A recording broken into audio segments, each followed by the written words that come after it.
Welcome back. We're back to the two-day conference on food trends, opportunities, driving markets for smart food as part of the Foodtec Expo 2020. We are in session 3, Food Trends in Africa.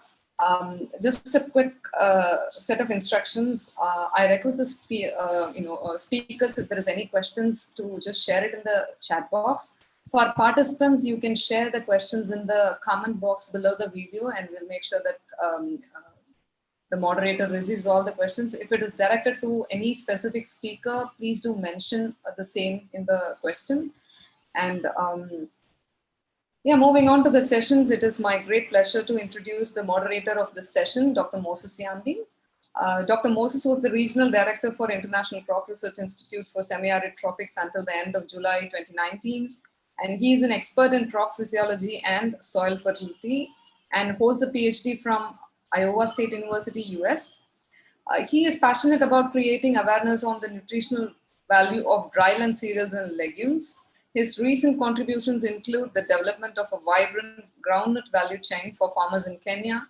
Under the USAID-funded AVCD project, he led the ICRISAT team to develop and support seed systems and organize smart food awareness campaigns for several counties in Kenya. And this work has continued to improve household incomes and nutrition in the rural communities. Over to you, Dr. Moses, to carry on with the session. Thank you, Pakavi. I hope everyone can hear me. Welcome to a great afternoon of hearing interesting things in the food trends in Africa. Of course, some recent innovations. So I welcome you all. We have a great team ahead of us, 5 speakers.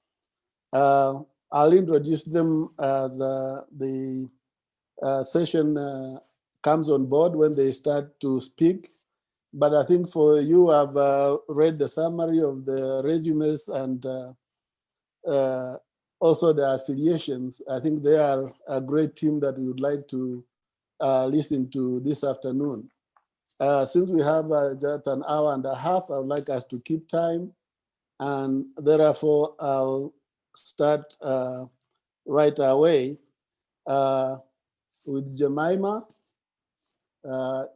Jemima is the director now for Africa for IFPRI, and I listened to her yesterday at another session, and I'm looking forward to listening to her again. Jemima, you are welcome. Thank you very much, Dr.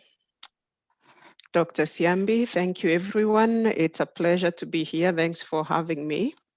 I would like to speak as I show a couple of slides. So if you will please allow me to share my screen.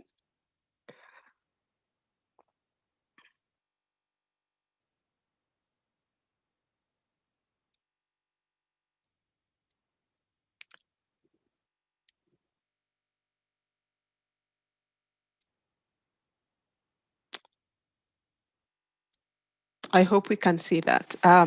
So I want to talk about inclusive and healthy food systems in Africa. As Dr. Siambi said, my name is Jemima Njuki, and I just joined IFPRI as Director for Africa based in Nairobi at the moment. And what I'm going to present to you is adapted from the IFPRI Global Food Policy Report 2020.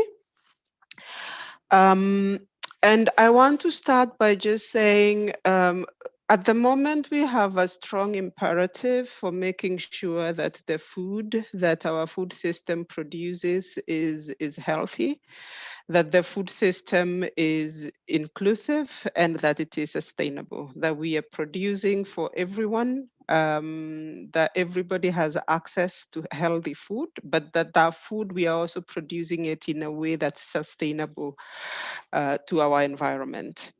And there's a lot of data that's pushing this urgency. This is data from 2018, but we've seen even from the State of Food Insecurity 2019 that we still have close to 1 billion people that are hungry. This number is going up, and while it is going up, we are also struggling with overweight and obesity, not just in developed countries, not just in urban areas, but also in lower and medium income countries, as well as in rural areas. We still have climate change as a challenge, and we know the contribution of agriculture to that is about 24% in the greenhouse gases. But we also know that most of the people that are most affected by climate change still have very little power over the nature and speed of mitigation and adaptation actions. And I wanted to start with what do our current food systems look like, and especially for Africa. And we see, compared to other regions, small farms still account for about 11%, where 11% of the world's farmland is smallholder farms globally. In Africa and South Asia, this goes up to 40%. Despite this, we see the value of that production is not as high as we would like it to be. And what we are seeing now is that as food systems transform, the importance of the middle, there's middle between production and consumption is increasing, whether it is transportation in terms of how food is being distributed, whether it is processing, and this creates a huge opportunity to actually promote inclusion of the rural poor.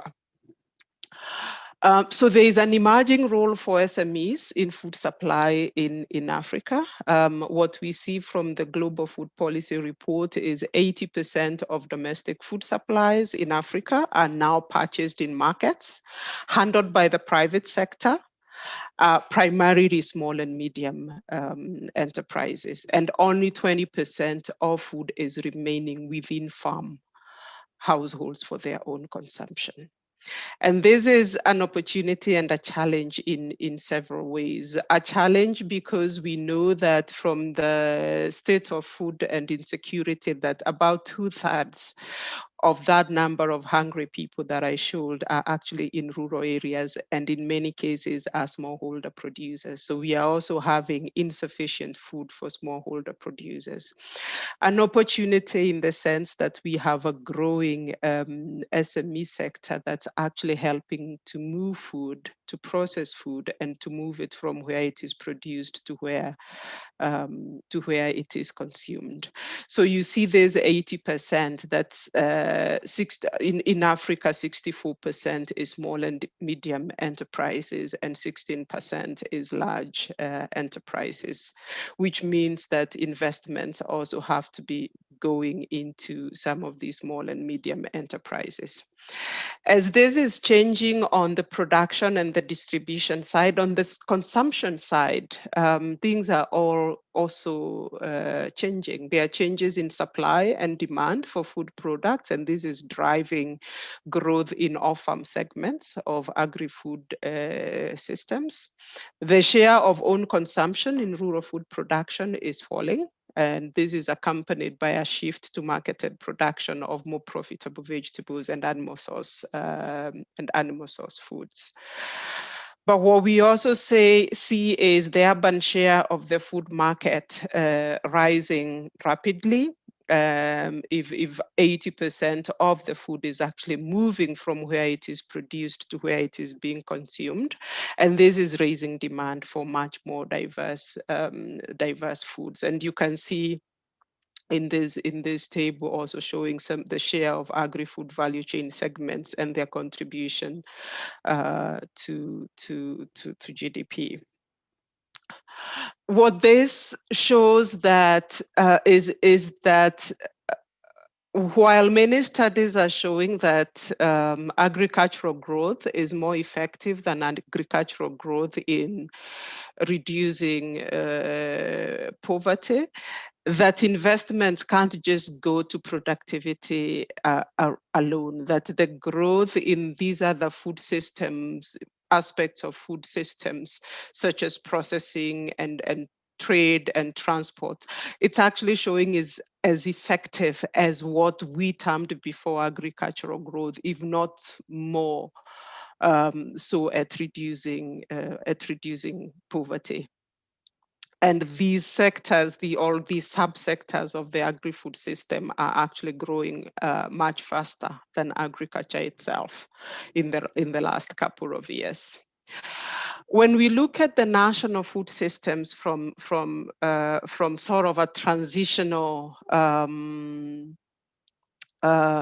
point of view, our national food systems are also transforming rapidly from being traditional to modern. And you can see what here the report defines as traditional and as modern.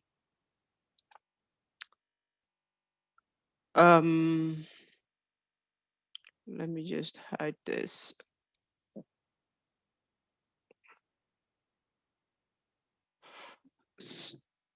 Here, the traditional is defined as where the policy focus is on food security and supply and cereal production, where the share of agriculture in GDP is greater than 25%. Food is being eaten to where it is grown, and there's a lot of sustainability focus on climate adaptation, very limited industry, and most calories are from cereals. But our countries are transitioning very quickly to where there's a policy focus on expanding. The policy focus is expanding not to just getting enough food, but also micronutrient intake, dietary diversity, agriculture transformation. The share of GDP from agriculture reducing, increasing rates of urbanization, and sustainability issues a little bit much more complex. Industry is growing, and there's a decreasing share of calories from cereals to sort of what we call the modern food system, where there's a high rates of urbanization, where big industry is playing a large role. And we see that a lot of the African countries are actually between this traditional and transitioning. But this has a lot of implications for what we do. It has a lot of implications from what governments do. It defines what our entry points for policies and for programs are, but also what trade-offs we actually must make. And this is the different kinds of reforms that are needed depending on whether as a country we are dealing with a traditional food system, a transitioning food system, or a modernizing food system.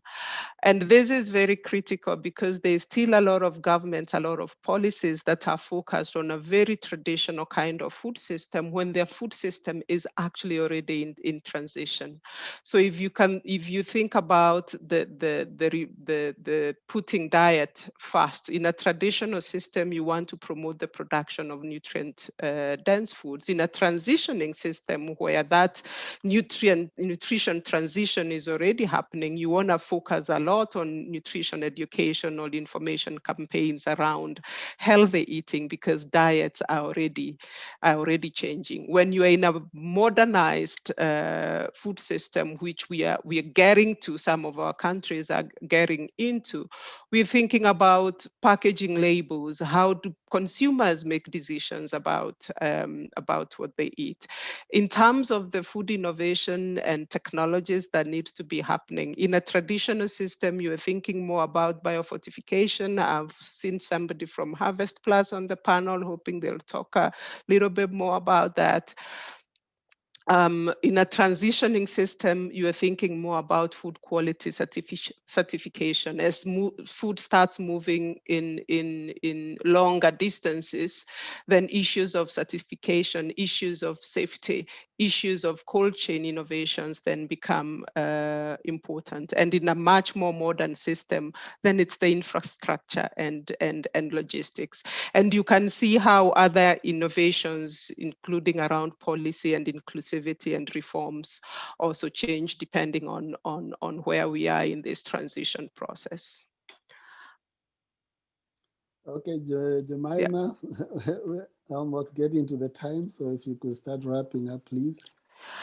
In fact, I just have two more last slides, because I do not want to leave this discussion without also talking about that our food systems don't just need to be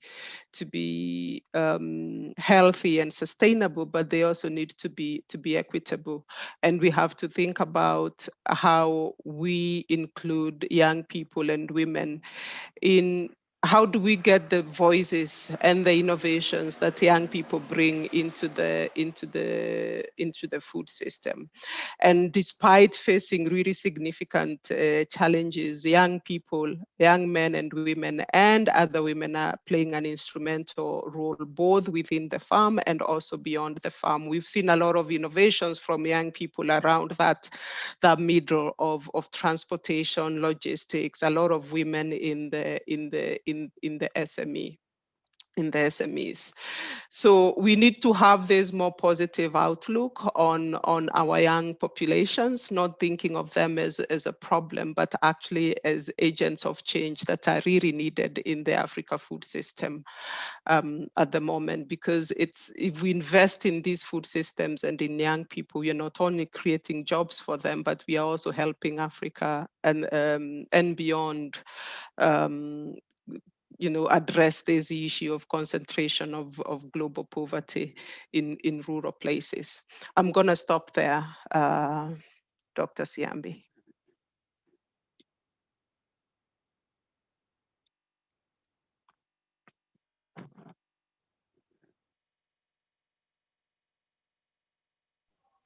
Moses, you're on mute.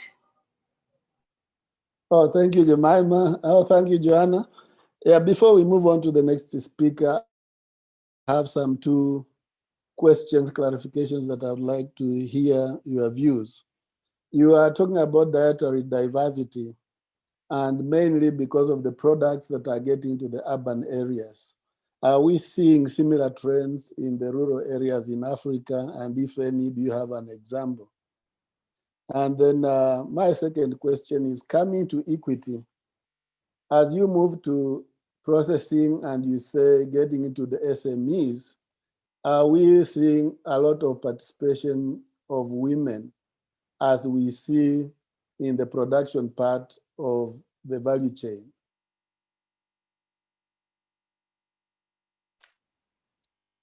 Thank you, Dr. Siambi. I'll start with your last one. In terms of equity and SMEs, we are actually seeing a lot of women in the SMEs, and especially the food sector SMEs. In fact, I think we are the only continent at the moment where we have more female entrepreneurs and more women in small and medium enterprises than any other continent.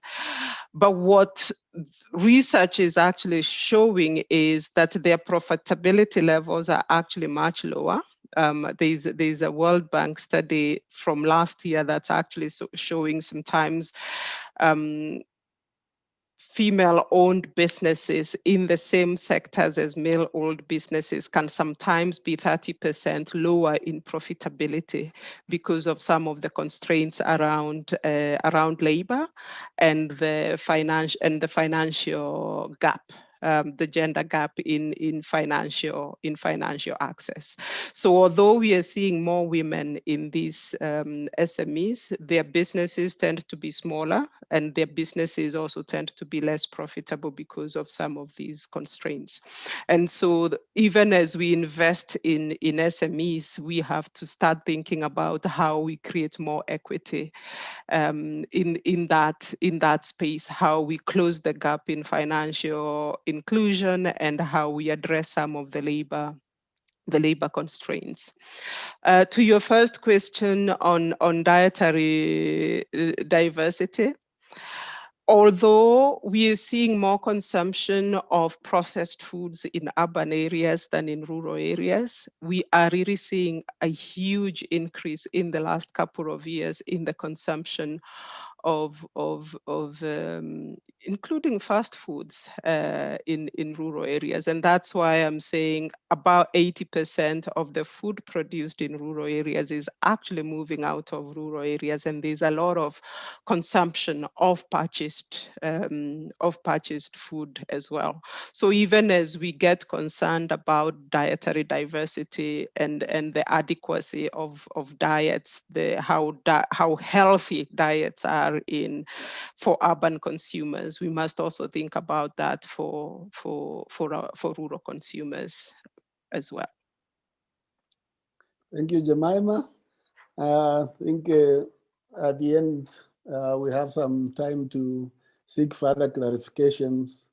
So I'll leave my other comments to that point and those of other colleagues. We'll move on to our next speaker. The first names are easy. Julie. Yes, morning. I will share my screen.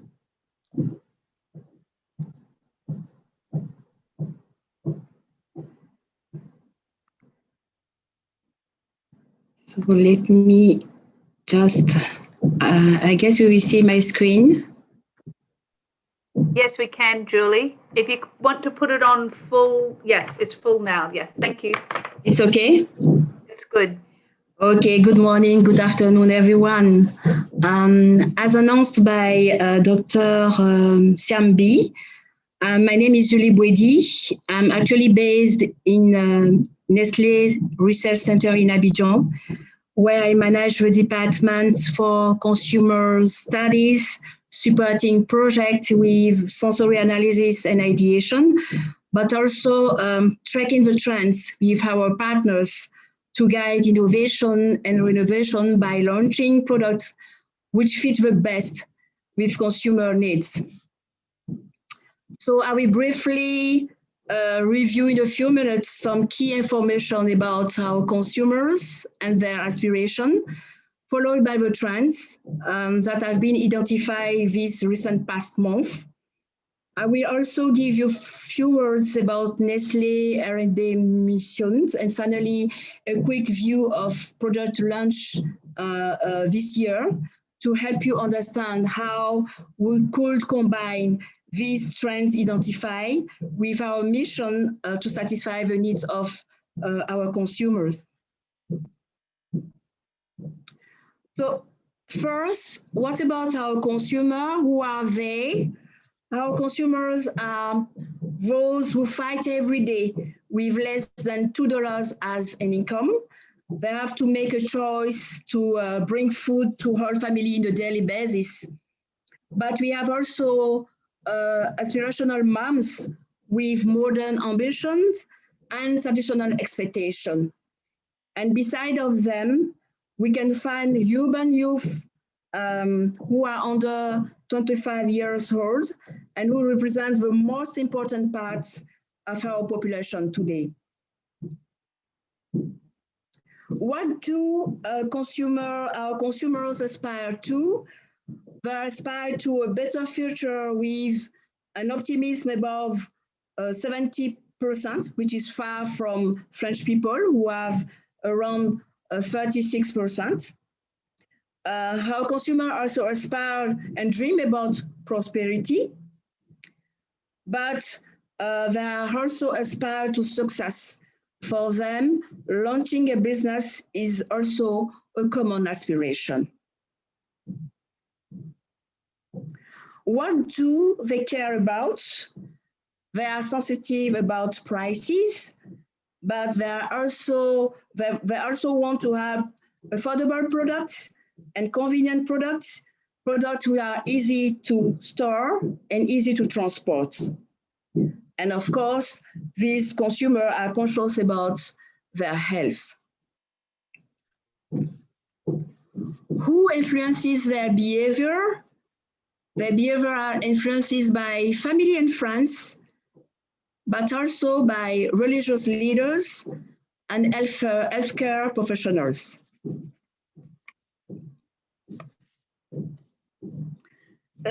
We will now take a closer look at the trends that have been identified in recent past months in our region.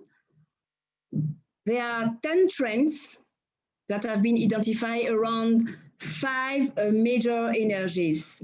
The first energy shows Africa in motion, where African consumer becomes more conscious to his basic needs, but also his wellness. And we can note also that there is a rising of Afro-optimism. The second one is around local love, where consumers want to stay connected to their tradition. The third one is about tech. Technology is good. Technology is perceived to be the fast way to advance in life for the consumers themselves and for the continent. The fourth energy is in the pursuit of health. We notice that there is a growing of consciousness of health, and this is deeply related to lifestyles and food habits. And the last one is where consumers were attracted by new experiences. From these 10 trends, we are identified 4 most relevant for us, which are reinforced during this COVID-19 crisis.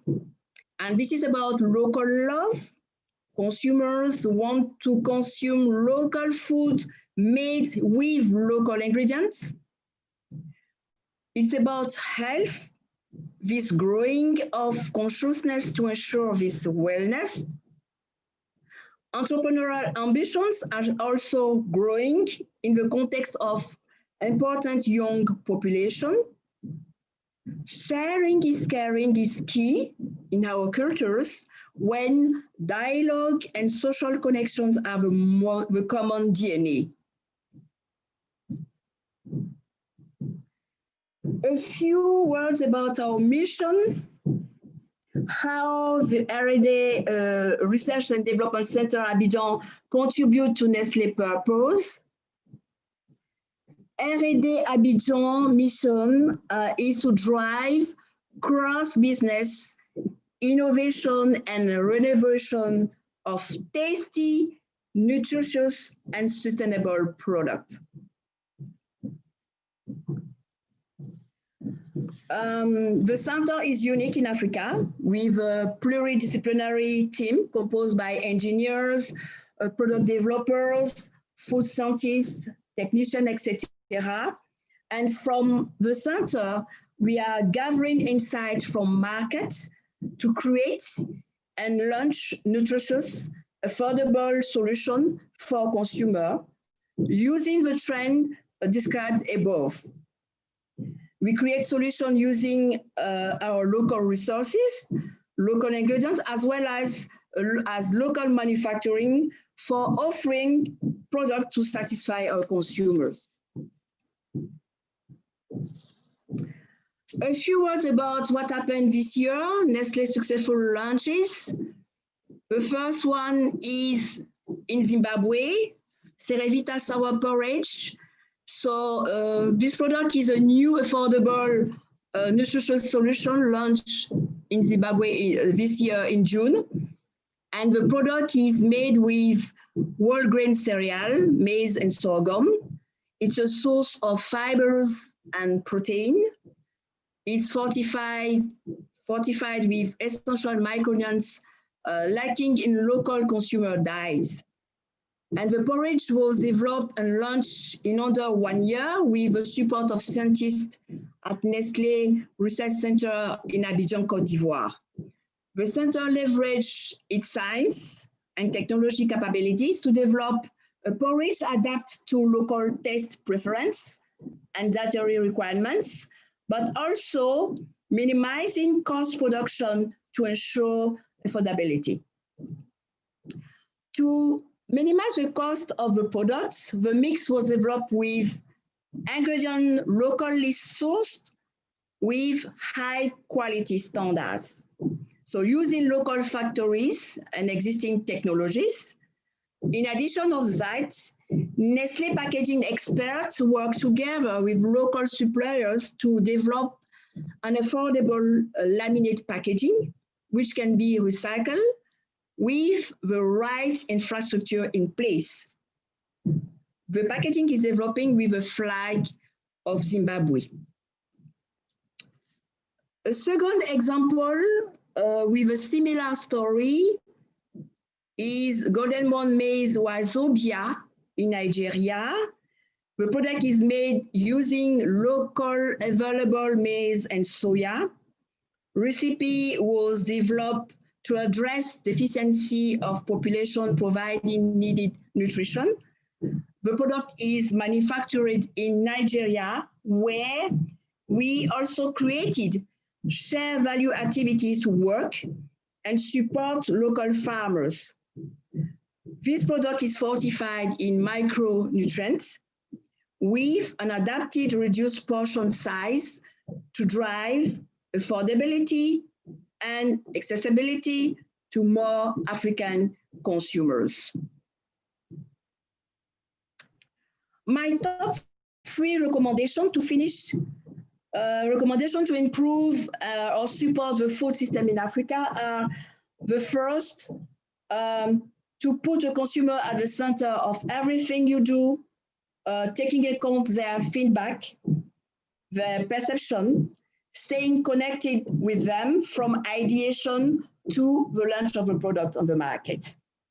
The second point is to be a trend follower, so follow the trends which are the best indicators we have to guide us for innovation and renovation as well. And finally, be focused on local, sourcing local ingredients, because we know that nutritional benefits of local ingredients are well perceived by population, manufacture product in local to reduce costs, and finally, be sustainable by reducing carbon imprint and recyclable packaging, which is key for the planet. Thanks for your attention.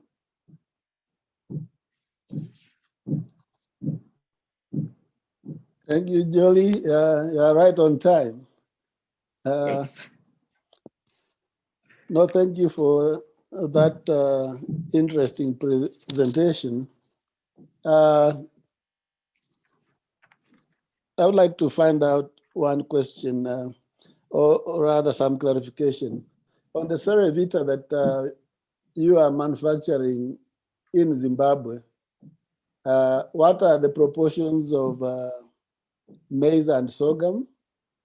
And secondly, if you have the micronutrients that are already there in sorghum, which has more micronutrients than maize anyway, will there be need for artificial fortification? My second question is on what you termed as the new experiences. And you indicated on your slide that price is a major driver of people trying out new experiences. That being the case, how do you then balance the price and quality? Thank you.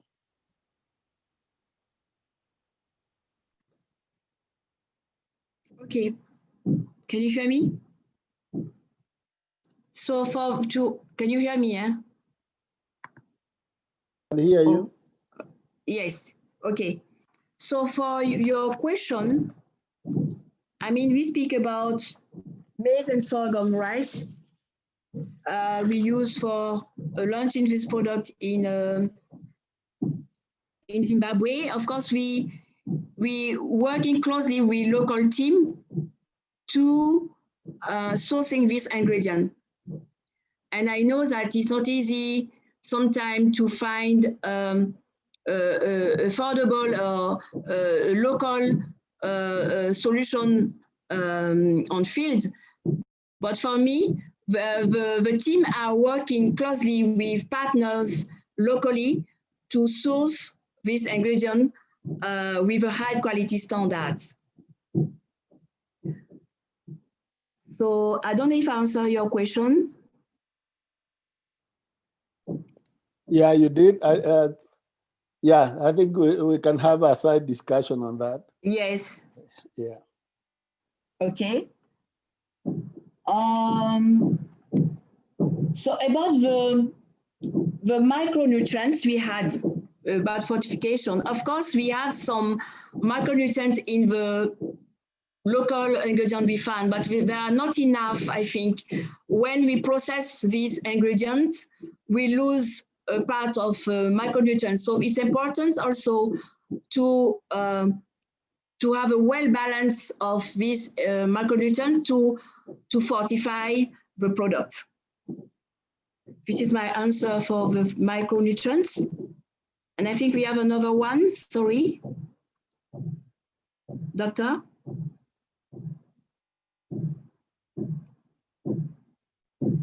Oh, I cannot hear you. You are on mute. Huh? The price about that determines about people having new experiences. I was wondering if you have a new product, how do you balance the price and the quality? Yes, I thought it's a big challenge. I think Nestle use, of course, its expertise to leverage this one. We know that we have some experts on the cereals also, but using local sourcing ingredient is key, of course. And we want to reduce as much as possible the cost to transform this kind of product. And at the end of the day, the product we have is, I cannot say cheap, but we can have a balance compared to the other product we have, which is more transformed in the process in the market. So we find a sort of compromise between the price and quality. And then we have a product which is made with a high quality of ingredient, but cheaper in the market. I don't know if I answer correctly your question, but we can discuss a lot around. Yeah, and a question from Joanna, Yeah. and she is asking about, was there any consumer concern about the image of sorghum in the new products? Because often people see sorghum as a poor person's food. Sorghum is a smart food, but what was key in Nestle selecting sorghum? I can easily answer this one because I was part of a team coming in Zimbabwe to have some ideation with consumer in local. And when we did this ideation, sorghum appeared like an ingredient Zimbabwe people want to have in the product. Then we select this sorghum ingredient as a must in the recipe they want to have. You know, the product we developed is a Sauer porridge. And today, this product they have is made traditionally. And now we say, okay, they use maize, they use sorghum as a raw mat to do this fermented one. And we just think that it's really important because the consumer perceive this sorghum not as a poor one, but it's something they really want to have in their recipe. So it is really linked to the perception of the consumer and what they want to have. Thank you. I think you have answered that question.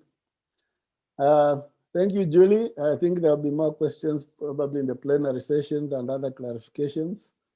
Thank you for the presentation. At this point, I'd like to invite Jenny to give us the presentation.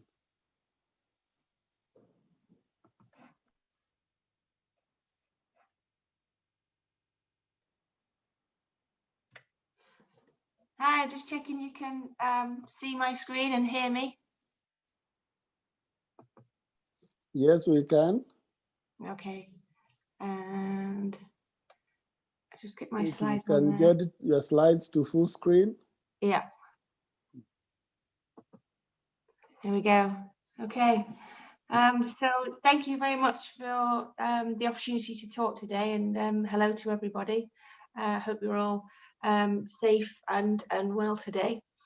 So my name is Jenny Walton, and I work for Harvest Plus, which we're part of IFPRI, and I'll give a bit more information about who Harvest Plus is and where we fit in.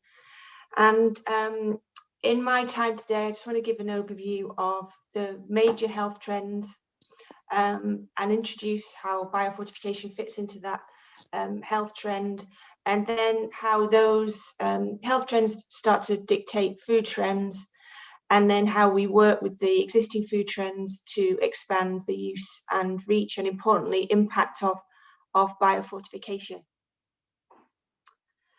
So health trends. 1 in 4 people suffers from hidden hunger. So 25% of the global population, and the major nutrients of concern are iron, zinc, and vitamin A.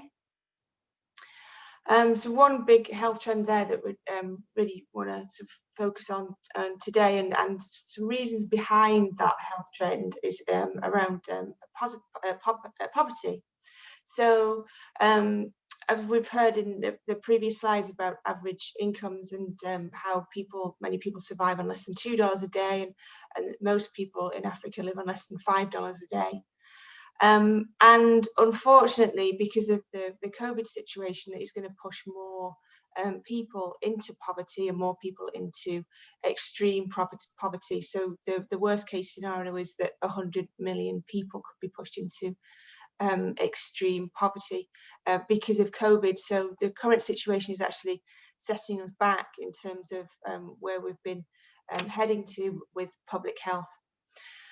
So one thing that poverty causes, and the effect that has on food trends and health trends, is that it forces consumers to be heavily reliant on cheap staples like maize, beans, cassava, and sweet potato. And as was shown by my colleague from IFPRI, Jemima, about how reliant low-income consumers are on these cheap foods. And from a global perspective, it's staggering that 60% of the calories that we consume are from three staples. So it's really important that those staples that people are eating are the best they can possibly be from a nutritional delivery perspective. And what I've said is that micronutrient deficiencies are predicted to be with us at least in the short term. So the burden of that micronutrient deficiency is heaviest in Africa and South Asia. So some of the statistics there: in Nigeria alone, the annual GDP loss caused by hidden hunger, so iron deficiency, anemia, night blindness, and vision loss due to vitamin A deficiency, the cost there is $1.5 billion a year. And we see that trend in several countries in Africa.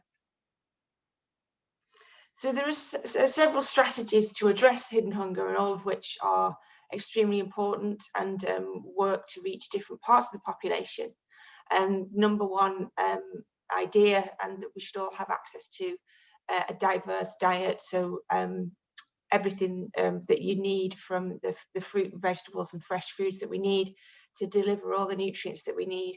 But while we work on that, and we all work together so that everyone has access to a diverse diet, we have supplementation, which is point of use micronutrient formulas or supplements, fortification, which is large scale food fortification, so post harvest, and then what I'm talking about today is biofortification.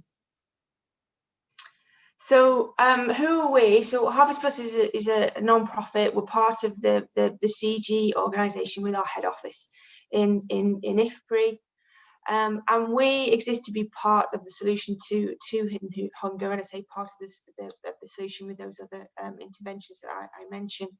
And our major target is the smallholder households that rely mainly on food that they've made at home. We heard earlier that whilst the trend is moving away from home consumption, and 80% of food consumed is globally is purchased in markets and commercial systems, is that there is still a very sizable part of the population, and also in the low income population, that rely on food that they've produced at home.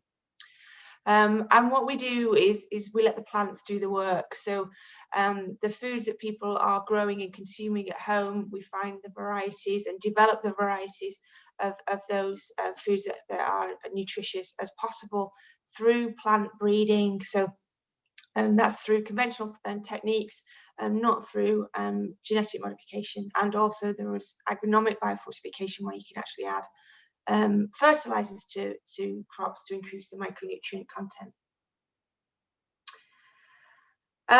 So as I just said, a bit more of a description about what biofortification is. So it is traditional plant breeding or agronomic practices, and importantly, when these foods are consumed, they generate measurable improvements in micronutrient intake and, importantly, status, and then the health outcomes. So I'm not going to get into the evidence of how consuming biofortification actually has a large and demonstrable impact on public health. All of the available evidence, the nutritional evidence, is there on our website, and also strongly endorsed globally by governments and public health figures. So moving on to food trends. So these are some of the biggest trends that we're seeing in the global food industry, and importantly in the food industry in Africa. So a huge trend being meat free, and that's whether that is because of religious or financial reasons. People want to reduce or avoid meat in the diet, but plant-based foods can be an essential source of these nutrients, so iron, zinc and vitamin A. Clean label, so consumers not wanting additives and GMO, and unfortunately that can lead consumers to avoid fortification, as they misunderstand and perhaps think it's like a chemical additive. Natural, so people want to see natural foods, natural source of vitamins and minerals, and ethical. Even under the lowest budget, consumers are wanting to ensure that they're buying something that's good for me, good for their families, and good for the world and the environment around them. So luckily, and biofortification is sat in the middle of all of these health trends, and can deliver something in each of these areas. And then how COVID-19 is affecting food trends and shopping habits. So just a few examples there. So even from last year, we saw the functional foods and fortified foods market in South Africa is increasing year on year. So biofortification fits into that trend there in terms of it's a naturally functional food. Consumers are wanting to take control of their own health and immunity. So immunity boosting foods are seeing a huge global expansion. And zinc, which is a good source of zinc, is the biofortified varieties of wheat and rice, and are sat poised to deliver a really a good source of zinc to the diet and improve immunity. And then importantly, consumers are, because of social distancing, looking to do fewer shops, and where they can is to purchase food online and have food delivered to the home without being in the supermarket environment. And Harvest Plus is working with our SME partners and larger food businesses of how we can set up e-commerce markets and allow biofortified foods to be in the e-commerce food systems. So very often we're asked about how you create consumer demand for biofortification. How do you educate consumers about biofortification? And we don't see it like that. What we actually do is we look at the existing consumer trends and the food trends going on, and then we work inside those health trends. So rather than doing a job about explaining what biofortification, when we would never recommend using the word for biofortification with consumers, it's just about natural source of vitamins and minerals. What we importantly do is listen to our consumers, so the consumers in smallholder farmers, but also consumers in the other end of the spectrum with affluent consumers, and to see where their health trends are going. Listening to everybody within the value chain. So what do consumers want? What do manufacturers want? What do retailers want? What do aggregators need to actually build these and aggregate biofortified foods? And then working with those market research experts. So a few examples there of our market research partners. So Euromonitor, who we use their reports and information all the time. Leatherhead Food Research, and then listening to retailers like Sainsbury's, who see biofortification is going to be mainstream even by as soon as 2025, as consumers are really interested to see natural sources. And then importantly, the work that we're doing now is moving on to the next phase. Is that I mentioned that biofortification is not a consumer friendly term. We'd never use that term on packaging, and the manufacturers that we work with, we recommend them not to use it. Just talking about natural sources of vitamin A, natural sources of zinc, and a natural source of iron that actually comes from the plants, and no additional ingredients. And that consumers and manufacturers are saying that there are communication barriers that we have to overcome, and how we can quickly communicate the benefits of biofortification, about the natural nutritional benefits, but also about the program. So we heard from Julie at Nestle there about how consumers want local, and how we can communicate the benefits of local food systems. So we are leading work in this area to find simpler ways of communication, and whether that is through a logo scheme, which we've just finished a survey there, but also about creating international nutrient standards that actually set the targets and the thresholds for the amounts of nutrients that biofortified foods have to contain to be designated biofortified, and how that is then translated to something really quick and simple on packaging. So just to summarize what I've been through today, so just a reminder of the statistics on malnutrition, how 1 in 4 people are suffering from micronutrient malnutrition or hidden hunger, and that COVID-19 has had a major impact on this, on consumer behaviour and interest in food, but also on purchase patterns.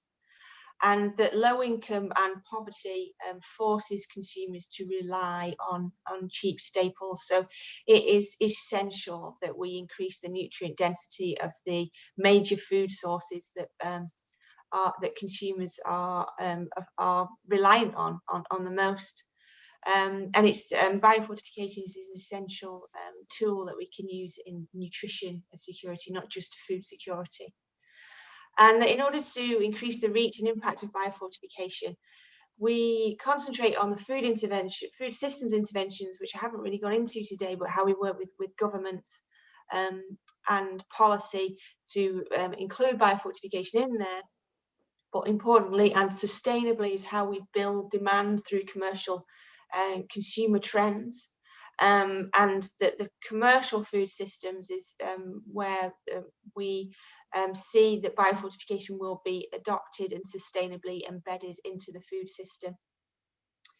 And that biofortification, or naturally nutritious foods, as we call them with our partners, fits perfectly into the world's biggest food trends right now. So we are in a good place to expand the use and reach of biofortification to more consumers globally. So thank you very much for your time. I'm very happy to ask questions either here or later on if you would like to contact me. Thank you. Thank you, Jenny. I think we are right on time. Yeah, you in your last slide, I think you summarized some of the questions I had on the COVID trends.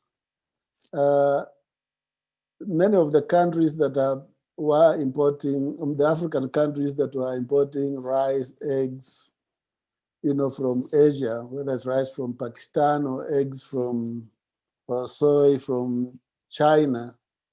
What has been your observation about the impact of COVID on that? Because then it goes to really the heart of the diet, considering that the in-country production or even from neighboring countries doesn't suffice. And coming back to, something that has been a thread in the other two earlier presentations about dietary diversity. The urban dietary diversity that we are seeing, in my opinion, is not translating into the fact that many of those products are locally produced. So yes, you could have people eating more eggs and more rice, but that is not translating into a rural economy. What are your thoughts? So to answer the first question on COVID and the impact on food supply, what we are seeing is that the biggest impact on COVID is on the higher value, longer supply chain food products. So also those that are reliant on cold storage. So they're the ones that like dietary diversity are the ones that are having the most impact. What we're finding is our programs are largely unaffected by COVID, and that we are managing at the moment to be planting as normal and ensure that the basic staples are available to be grown this year, which is good news. But we are seeing the bigger impacts on things like milk, cheese, eggs, those kind of added value foods, more expensive foods are having the supply chains there are more disrupted and suffering more from COVID. And then the second question about sort of urban consumers and changing food systems, and we know that consumers really want to buy local, support local, and we're finding that the manufacturers that we're working with, and we will work with all manufacturers to promote biofortification into food systems. So even the biggest global food manufacturers that you sort of imagine that have got a global presence have a very local presence. So we just heard then from Julie, who was talking about local production in Nigeria, and they're involved in procurement of biofortified orange maize. And then in Zimbabwe as well, how we can work with our supply chain to ensure that the biofortified varieties go into food production there. So you can have like a big global brand with a very local food system. And I think the big food manufacturers are on top of this trend, and they want to ensure that whilst they are a global brand, that they still have a local presence and delivered food that's been sourced locally. So I hope that answers that question. Okay, the two related questions, one from Jemima and one from Moyo, about the meat-free trend. The question is this relevant really for Africa? And also, how do you balance between not having the meat and for health reasons? And I'll add what I used to tell Joanna before, that I was a vegetarian growing, and it wasn't by choice, but that's what my parents could provide. So the trend now became trendy to say you are vegetarian, when many Africans are vegetarian, but not by choice. You can't afford the meat. So tell us about the meat trend, the meat-free trend in Africa. So absolutely, and is this the sort of meat-free being a trend in populations where more affluent populations where it's a choice, and it seems to be trendy not to to eat meat and be vegan or vegetarian. So biofortification was developed generally for populations that don't have access to animal foods. So when you have an animal-free diet, or you're vegetarian or vegan, you will start to lack vitamin A, iron, and zinc, because the animal foods are a good source of those nutrients. So biofortification puts those nutrients into plant-based foods. So we are making plant-based diets higher in the nutrients that you find in diets with animal foods. And then the meat-free trend is helping us to popularize biofortification, in that we don't want it to become food like for the poor people. And there was a question before about how sorghum has got that reputation of being like a poor person's food. Nobody wants to eat like the poor person's food or food for the poor people. So it's important that biofortified foods have a really good image for the whole population. So the meat-free trend in Africa is hugely relevant for the population there, because they're meat-free by choice or because of circumstance. So ensuring that meat-free diets are high in all of the nutrients like vitamin A, zinc and iron is essential. And then creating awareness about how to have a healthy meat-free diet with all of the nutrients that we need. So yeah, meat-free, very relevant in another population where people are vegetarian by choice as well as by design.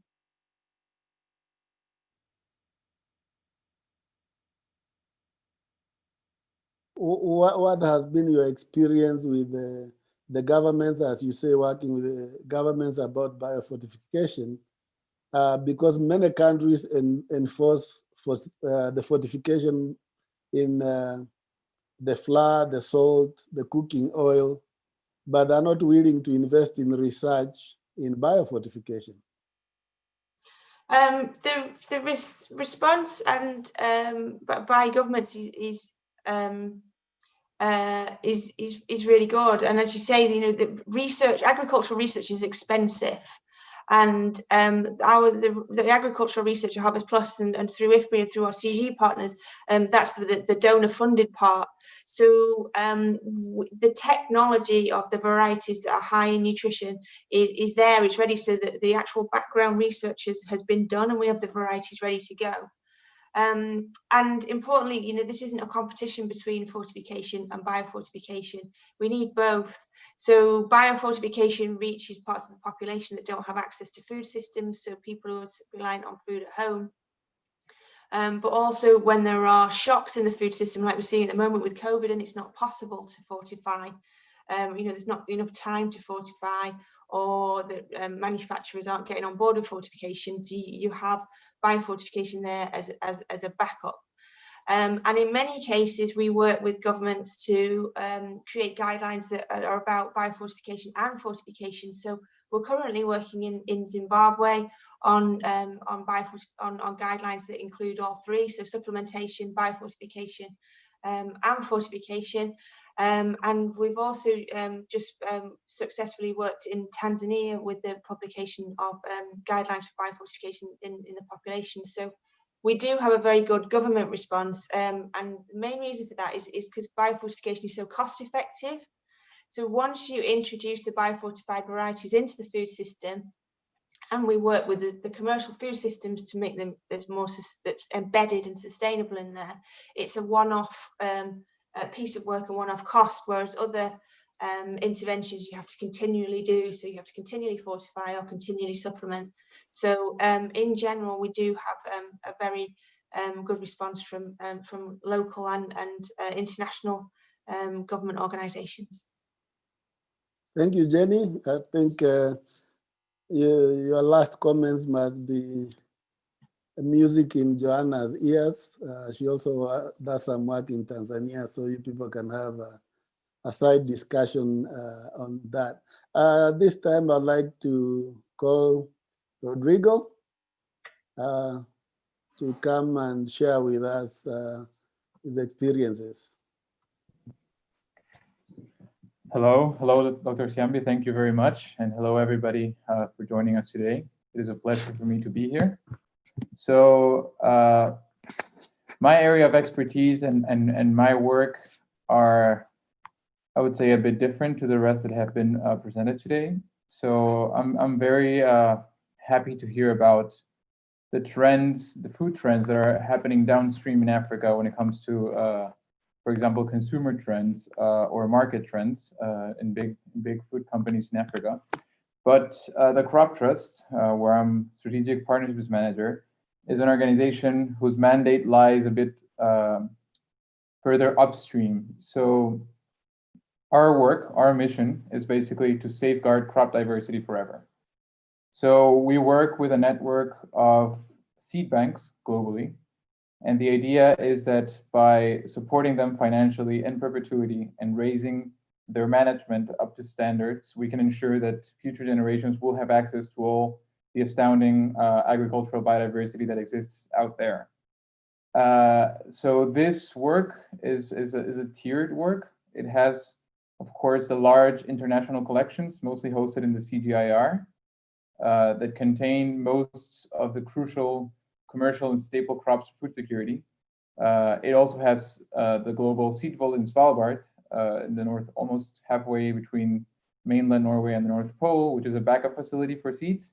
But a crucial, let's say, the base of the pyramid is actually national collections and all the astounding biodiversity that exists in the collections harbored within countries.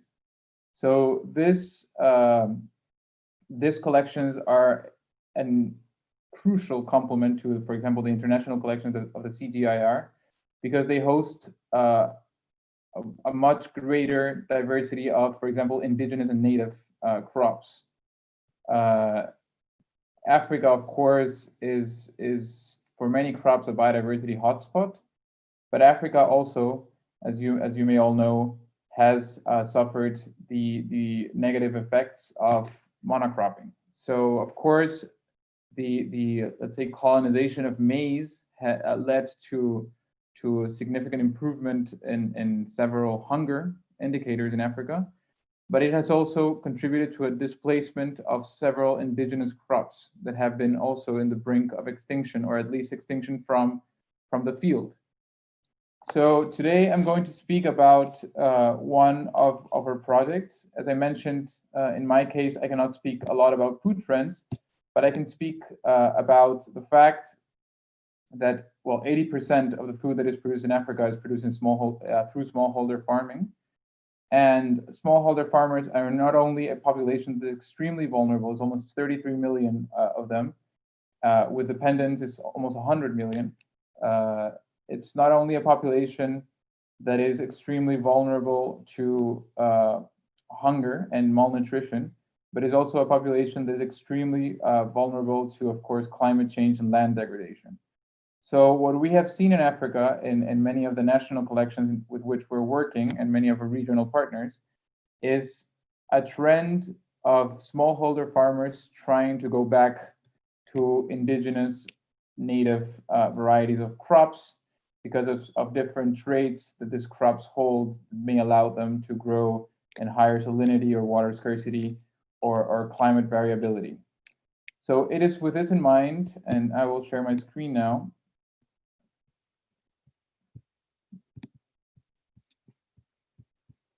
I don't know why I cannot, oh, here. Okay. Sorry. It is with this in mind that we launched 1 year ago this project called Seeds for Resilience. So Seeds for Resilience is a project supported by the German cooperation, but what it basically tries to achieve is to support key national seed collections in Africa. So we believe these seed collections, the collections that are harbored by these national genetic centers, actually hold a key for a more sustainable and climate resilient agriculture in the African continent. So as I have mentioned, there is a big problem when it comes to crop diversity in Africa. African food systems are, of course, under threat from climate change. There is the ongoing and increasing risk of desertification, of course, in the north, but there is also a major risk of genetic erosion elsewhere in the continent as a result of monocropping. So what we see from our genetic maps, for example, is that crop diversity is being lost at unprecedented rates, and that many of the national seed collections that are actually the last resource for this smallholder farmers and breeders to use this material are in very difficult conditions. They host a key resource for the future of Africa, but yet they are almost fully unsupported. So what is the crop diversity we're seeing in Africa? We're seeing in Africa a huge or astounding diversity in some of the key crops, staple commercial crops that are included in Annex 1 of the International Plant Treaty. This includes, of course, millets, Bambara groundnuts, sorghum, which has been extensively mentioned in this session, but also a lot of indigenous vegetable varieties, for example, that hold a lot of important tools to address some of the major nutritional challenges of Africa.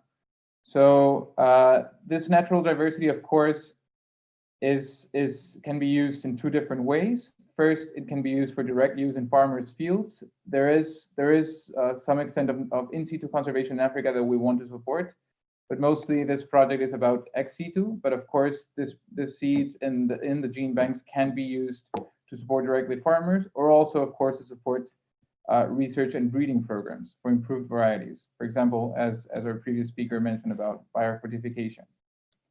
So we feel that the support of this national seed collection is actually crucial for climate change adaptation and vulnerable African cropping systems. So what are we trying to achieve? And how does this align with food trends? So basically what we see is that many of the smallholder farmers, as I mentioned, roughly 33 to 35 million, are starting to shift towards demanding not only these collections, but also seed companies in Africa, more indigenous material and native material that is resistant to the threats they are seeing in their climate. So what this project is trying to achieve in the countries in which we're working is basically create a system of access to seeds with support not only of the gene banks directly, but also of seed companies in Africa. But what we also want to do is not only create the system of access to seeds, but also through breeding programs, really supply the system, supply the market with improved varieties of high performance of native crops, which of course would also align with the increasing trend in the consumers of demanding these types of crops. So of course that is a component that goes further downstream. So what do we need to first do as the crop trust with these gene banks? These gene banks first don't know what is there. They don't have full information on what diversity exists in these collections. Many of these collections, of course, have no funding from either the government or from the international financial institutions. They also don't have basic infrastructure needs. We have an issue, for example, with a gene bank in Ghana where there is limited access to power, and whenever there is a climate, I don't know, let's say strong winds or strong rains, the access of power is hindered. So all that seeds safeguarded there could be lost forever. So the project support is of course financial. It's of course upgrading for equipment purchase, the maintenance of the seeds, but also it's about long-term funding and information systems for all this material. Rodrigo, so what we want to do, you have a minute to wrap up. Yeah, in this African countries, we want all this diversity to be known, and we want all this diversity to be accessible for farmers and later on for consumers.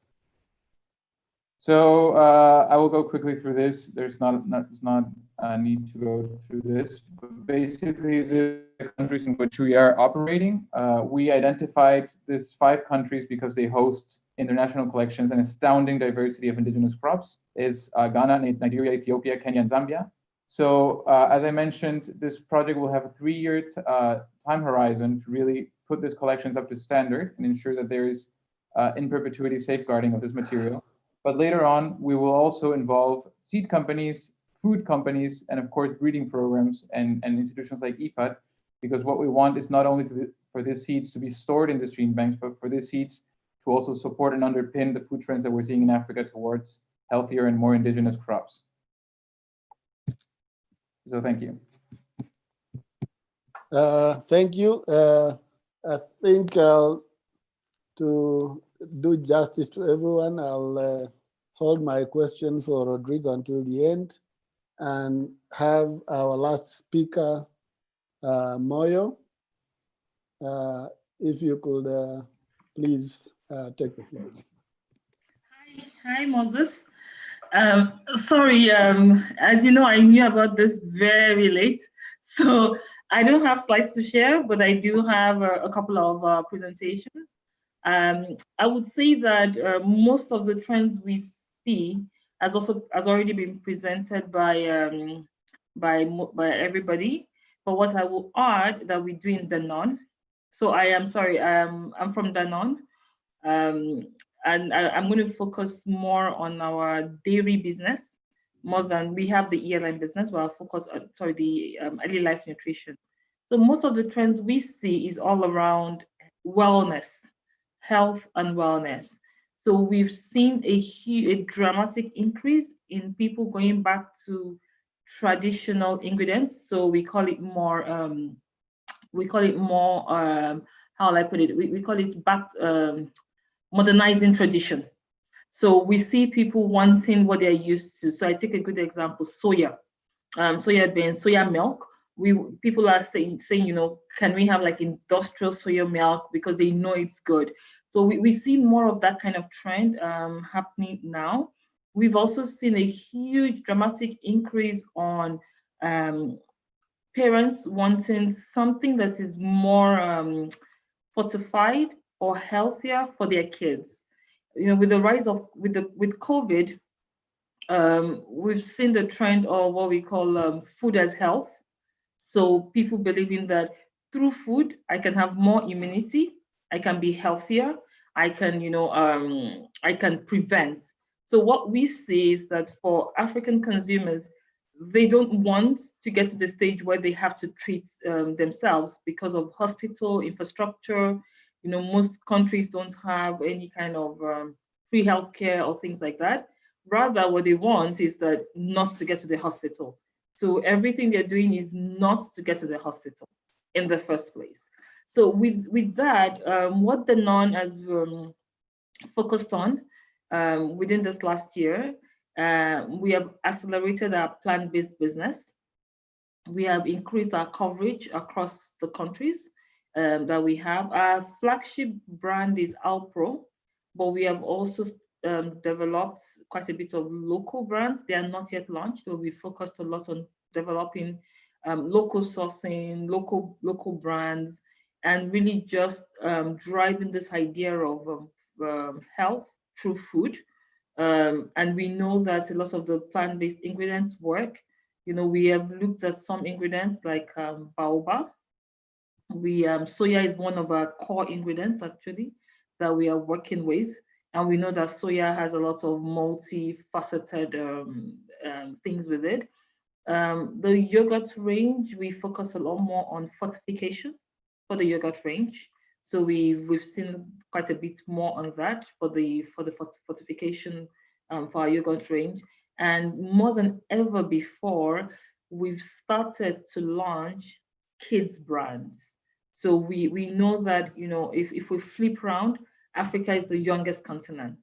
And from a business point of view, our business is not necessarily the biggest within that age that makes Africa the youngest. So we are really refocusing our innovation and all on this point. The last point I wanted to talk about is what we call the food culture.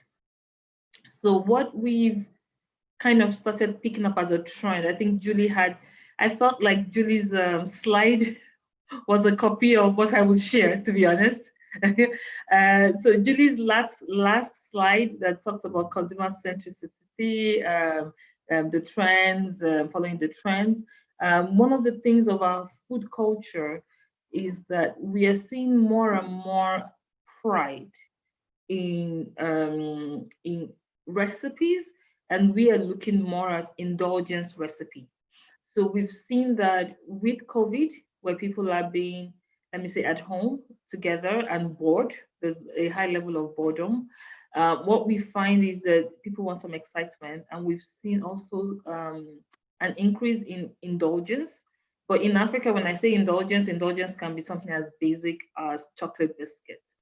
But knowing that people don't exercise as much as they should, we see that there is now this healthy indulgence that is beginning to rise.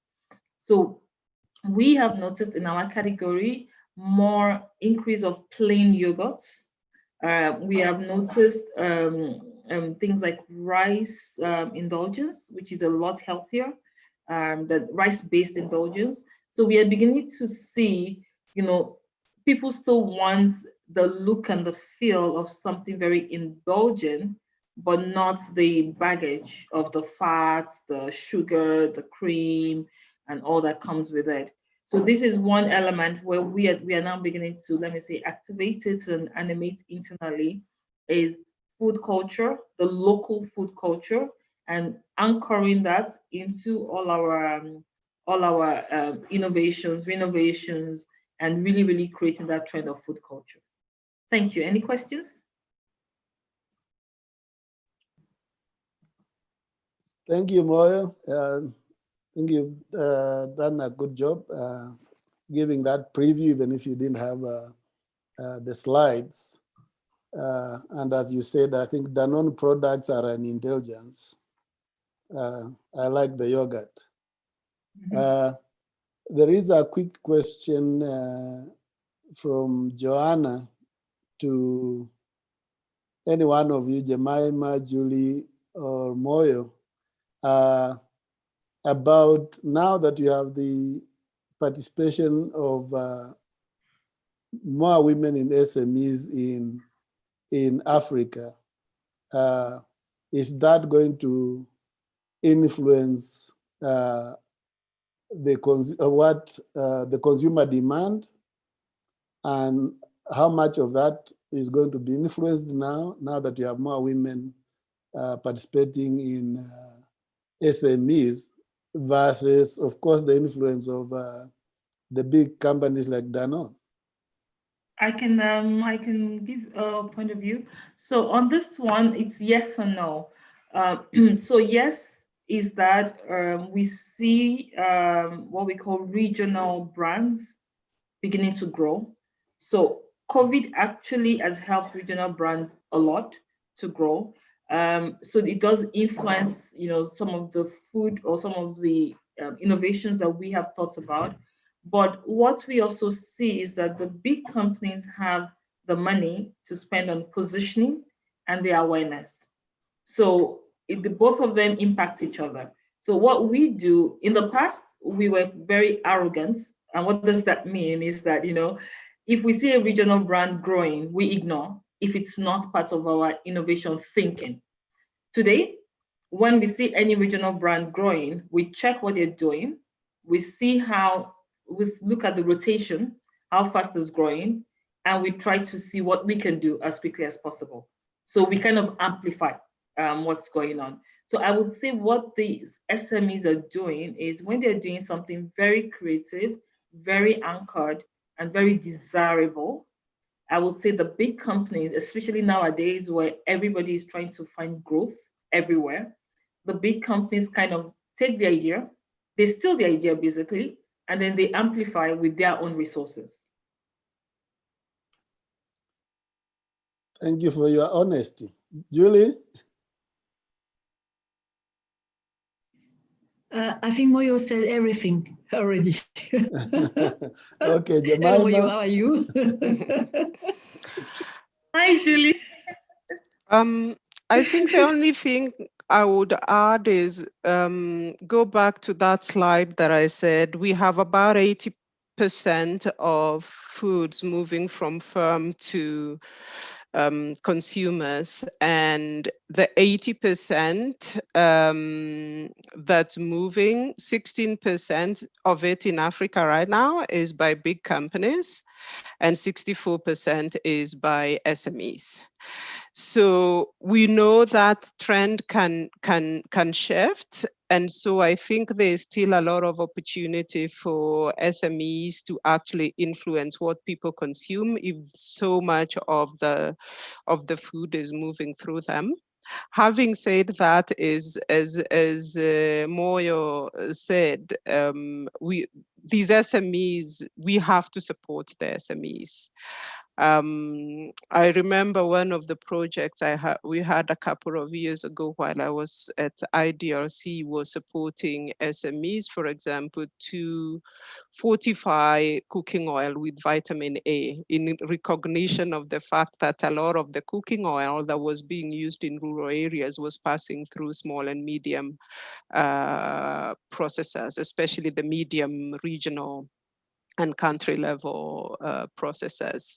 So they have a huge role to play, but there has to be investments and support in terms of innovations, in terms of capacity, in terms of research, because they also don't have huge R&D budgets like Danone or Nestle would have. So there's a lot of work to be done there, and that's why I was saying we have to support that part of the agriculture and food system, because there's been a lot of focus by governments on the production part of the food system, and much more is needed more upstream in the food system to support some of these SMEs so that they can actually influence what's happening in the consumer base. Thank you, Jemima. We're almost at the end of our chat this afternoon. Joanna, I'll put you on the spot to comment. I see that the private sector has an interest in moving some of what you would call African indigenous crops. And with the presentation we had also from the Crop Trust, what would you like to say? Okay, thank you, Moses. And it was a really great range of people that we had today, and really appreciate to have the insights, and especially to see small business and larger business perspectives and what's happening in the market in Africa. I think it shows though we still have a huge need to get the message out on what is healthy. We're seeing there's the trend for healthier food. And of course, we know there's always the issues around what's accessible and affordable, but we really also have to get the awareness of what's nutritious. I'm sure Harvest Plus would be very much behind sort of making sure that the need to know about what is more fortified, naturally fortified out there, the consumer awareness about products like millets and sorghum, but others as well. So I think we've got a long way to go, but there's quite an interesting base there, and and the interest from the consumer side, as well as the industry side, as well as we've seen from the research side. So I think we're going in the right direction, but a lot of work to go. Okay, thank you, Joanna. And to the panelists, I say thank you. It's been interesting. And for me, all I can say is we all seem to have the small pieces of the puzzle. But how do we get that together? The research information that we have, the private sector, and what the farmer needs, and also what the consumer needs. I can see that from what the array of presentations today, everything is in place, but how do we link that so that we can provide a pool for the producers, the smallholder farmers, and also have high quality food product for the consumer. So Joanna, on behalf of the team, thank you very much. And I think that marks the end of this session. Back to Pakavi. Thank you, Dr. Moses. Once again, I thank all the presenters of session 3, Food Trends in Africa. Without any further delay, let's move on to session 4, Global Food Trends. And just a quick note for the participants who are joining in just for this session, please send your questions as a comment box below the video with the details of the speaker you wish to address it to. We will pass it on to the session moderator. And if there are any questions from the speakers, they can just post it in the chat box. It is again my great pleasure to introduce the moderator of this session, Dr. Jacqueline Hughes, Director General, ICRISAT. Dr. Jacqueline is a noted plant health expert. Before assuming charge as Director General at ICRISAT, she was Deputy Director General Research at International Rice Research Institute. And before that, she was Deputy Director General Research at the World Vegetable Center. Her long association with the CGIAR began when she moved from UK to Nigeria in the 90s to join International Institute for Tropical Agriculture as a virologist. With vast experience in leading multidisciplinary teams in Asia as well as in Africa, she is a recognized leader in international agricultural research and management. Over to you, Dr. Jacqueline. Thank you very much, Pakavi, much appreciated. So we're going into session 4 now, Global Food Trends and Initiatives. We have 5 distinguished speakers with us today. Speakers and discussant, we have Dr. Keith Wiebe, Senior Research Fellow from the International Food Policy Research Institute, IFPRI, Daniel Nierenberg, President of Foodtec, Dr. Alain Vidal, Science and Partnership, Food and Nature of the World Business Council for Sustainable Development, Professor Angelo Riccaboni, lead of the Santa Chiara Lab of the University of Siena, and Rushina Shah, co-founder, Insane Brain. So we're going to be talking about global food trends in the direction of foods that are good for you, which is nutritious, healthy, good for the environment and planet, more sustainable, and good for the farmer and their communities. We're also going to have a glimpse of some new initiatives, as well as some robust ongoing initiatives which address these areas. And just to set the scene for our discussants, by the end of our discussion, I'd like to have collated our top 3 recommendations to make global impact on improving and supporting food systems, especially to create smart food systems. So each of our speakers has a slot maximum of 10 minutes. Hopefully they'll speak a little less because I'm sure they'll prompt some questions around what they're presenting. If I could ask Dr. Keith Wiebe first. As I said, he's the Senior Research Fellow at IFPRI in Washington, DC, where he leads a research program on global futures and strategic foresight. Prior to joining IFPRI in 2013, he was the Deputy Director of the Agricultural Development Economics Division of the FAO in Rome, where he managed a program of economic research and policy analysis for food security, sustainable development, and help coordinate the very important FAO State of Food and Agriculture and the state of food insecurity in the world. Previously, he was the Deputy Director of Resource and Economics Division of USDA's Economic Research Service, and his areas of particular interest include land tenure, natural resource use and conservation, agricultural productivity, and food security. So Keith, please. Thank you, Jackie. And let me just bring up my presentation.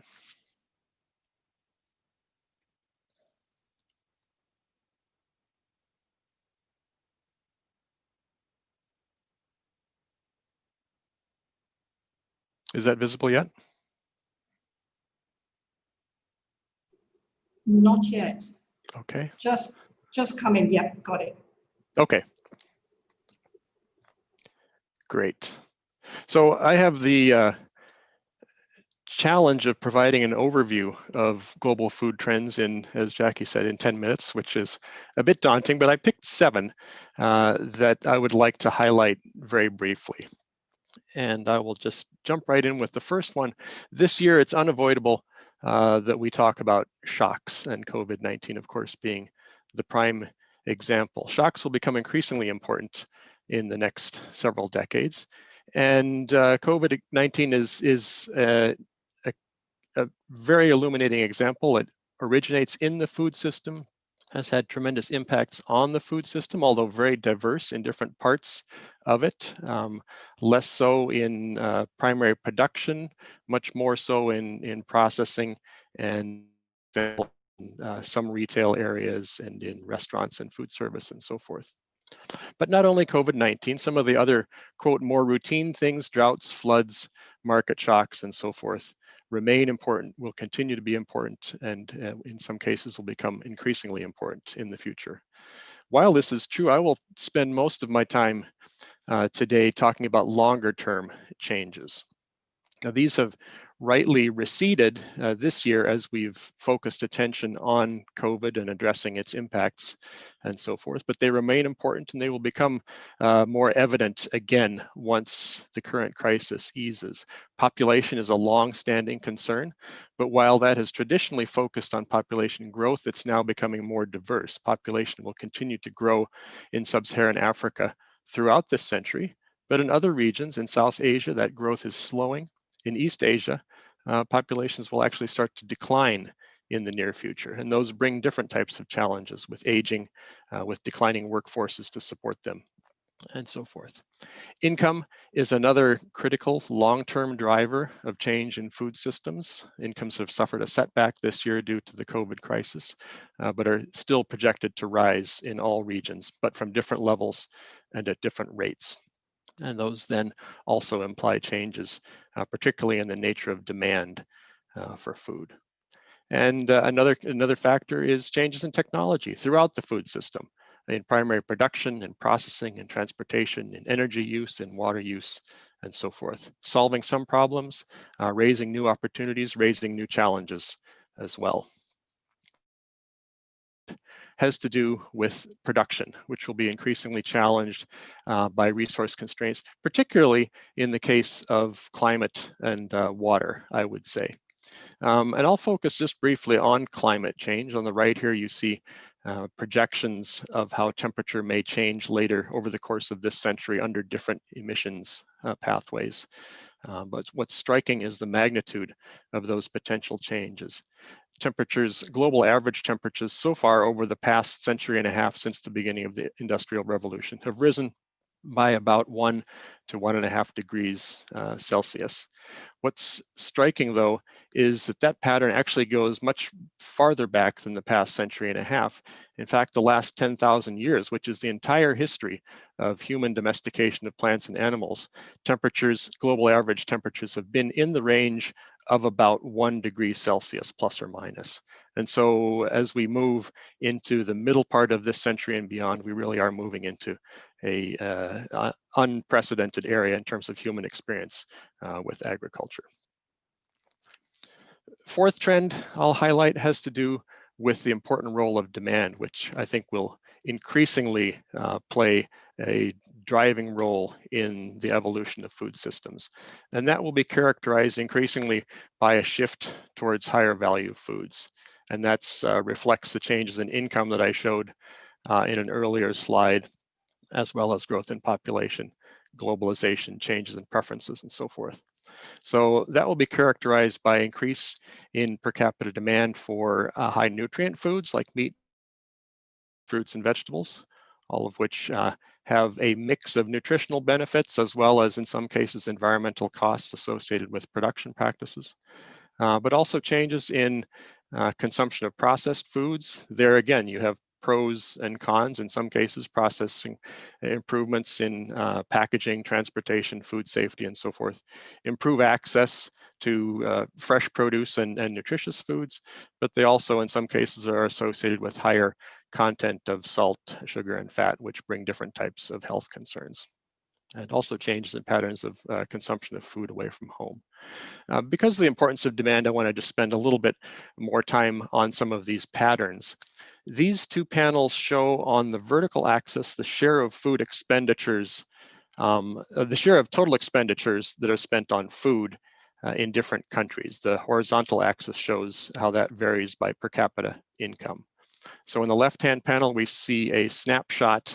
Sorry, the labels are quite small, but it's a snapshot of countries today, how they vary by income. And on the left, you see poorer countries spending typically 20, 30, 40% or more of their total expenditures on food. And that falls very sharply in richer countries. On the right-hand side, we see projections from IFPRI about how some of those countries may change over time out to middle of the century. And it's a very consistent pattern of a decline in the share of total expenditures that are spent on food. Similar relationship in terms of the share of calories that come from staple foods. On the left, you see it's higher in poorer countries today than it is in richer countries. And on the right, you see a decline in most countries, although with not quite the same consistency and pattern as we saw for expenditures.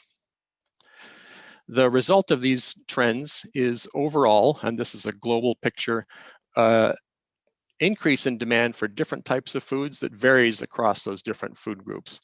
The bottom line here, you see projected population growth by an increase of about 1/3 between 2010 and the middle of this century. Cereals demand will increase slightly more rapidly, meat, dairy, and eggs even more so. And the highest, according to our projections, has to do with demand for fruits and vegetables, which is an encouraging sign in terms of their nutritional benefits. But those patterns vary by region. Here we see a comparison for 3 different regions. In each case, a comparison of the share of calories coming from different food groups in 2010 and how those are projected to change in 2030 and 2050. In North America, one is struck by the fact that already more than half of per capita daily calories are coming from fruits, vegetables, meat, dairy, and eggs. And there really isn't much change projected in that over the next several decades. Whereas in South Asia and Sub-Saharan Africa, a larger share to begin with is accounted for by staples, but the growth is much more rapid in the other 2 categories, in fruits and vegetables and in meat, dairy, and eggs. And so for fruits and vegetables, for example, in South Asia, IFPRI projects more than a tripling of per capita daily consumption of those food items over the next several decades. Has to do with markets and a continued trend towards increasing interconnectedness at various scales. Now, this has been a long-standing trend. It is an uneven trend, and I would say has been set back in recent years by deglobalization. But that doesn't counter the long-term trend that is driven by improvements in information technology and reducing costs of transportation technology, which really makes markets much more globally a competitive environment. And that's also true at other scales as well. You see the expansion of supermarkets, increase in online shopping and delivery services, particularly accelerated in some countries in the current COVID environment. And those have triggered changes that will have longer lasting impacts as well. My sixth trend that I'd highlight is just that innovation will be driven increasingly by the private sector. And public R&D has played a critical role in recent years. Private R&D has as well. But I'm struck, for example, by a figure that I saw recently. I work for the International Food Policy Research Institute, which is one of the 15 CGIAR research centers. The combined budget of the CGIAR in 2020 is a little under $1 billion US, and that's for plant breeding, agronomy, policy work, gender work, nutrition, etc. A little under $1 billion globally. I read recently that the private on research just for alternative proteins was about the same. It was nearly $1 billion US in the first quarter of 2020. So it just is an indication of the magnitude and the pace of change driven by demand, driven by market incentives and interconnectedness, driven by the private sector and the importance of that. But that brings me then to my final point, which is that there remains a really important scope and a need for policy work to focus on the things that may not be sufficiently addressed by private sector incentives and research. And that has to do with a whole range of issues relating to nutrition, to health, to environmental quality, critically to equity dimensions of food systems, and on the research that's needed to address all of these challenges better. And that brings me back finally to my first point, which was on shocks and the lessons that we can learn from our experience with dealing with COVID-19 this year. And I'm struck by the fact that by what is possible when there is the political will, when there's a social will, when countries work together with the private sector, what can be accomplished in a remarkably short time. But I'm also sobered by the difficulty of those challenges, even when the consequences are so immediate, so direct, so individually felt. How much bigger the challenge is for some of these long-term things like climate change, where the costs maybe of addressing them may be upfront, the benefits are much farther in the future and more diffuse. And to me, that just signals the critical importance of research to explore space we have to choose options from in the present. So thank you very much. Thank you very much, Keith. That was a very nice overview, and your 7 points really on point, if I could use that term. But could I ask you something about foresighting? Climate change is not shocks. Well, some of it is shocks, events, but there's this long ongoing climate change issue that we're facing. How do you think that will affect our ability to meet the needs of both a global hungry population, but also that population that requires good nutrition? It's a daunting challenge. As mentioned, we're venturing into a range of temperatures that exceed not only our recent experience, but human historical experience in terms of agriculture. The impacts will be very diverse. They'll vary by region, they'll vary over time, they vary by commodities. Some will benefit in some regions from milder temperatures, longer growing seasons. In other cases, they will be adversely affected. And the signal for temperature increase is a lot more consistent than it is for precipitation. So there's a lot of uncertainty about this as well. The models that we work with looking forward tend to focus on the impacts of changes in trends in these variables. So we're capturing some important indicators. What we're really missing so far the extreme events, the droughts and the floods and the hurricanes, which both can involve loss of crops, loss of animals, but changes in pest and disease patterns, changes in infrastructure that allow access to markets and so forth. So far, what we're seeing from the models, not only the ones that we work with in the CGIAR, but with other research centers around the world, that out to mid-century or so, the the projections we see for improvements in technology and productivity outweigh the losses that are anticipated from climate change. But that balance is likely to shift later in the century. And that really highlights the importance of the research, because the things, the improvements of drought tolerance and heat tolerance and resistance to pests and diseases and so forth. Those are things that take 5, 10, 15 years to get, from the lab into the field, into farmers' fields and so forth. And so we really need to be investing today, not for the conditions of today, but for the conditions that we anticipate a decade or 2 decades into the future.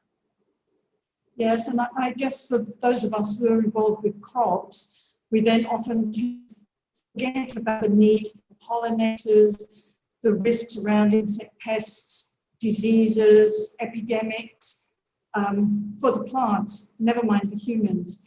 So thank you very much, Keith. I'll be calling on you again later. If we could move to Daniel Nierenberg. Danny is a well-renowned researcher, speaker, and advocate on all issues relating to our food systems and agriculture. She's the president of Foodtec USA. She co-founded Foodtec in 2013 with Bernard Pollack. It's a non-profit organization focused on building a global community for safe, healthy, nourished eaters. She also conducts extensive on-the-ground research. So she's traveled to more than 70 countries across sub-Saharan Africa, in Asia, Eastern Europe, and Latin America.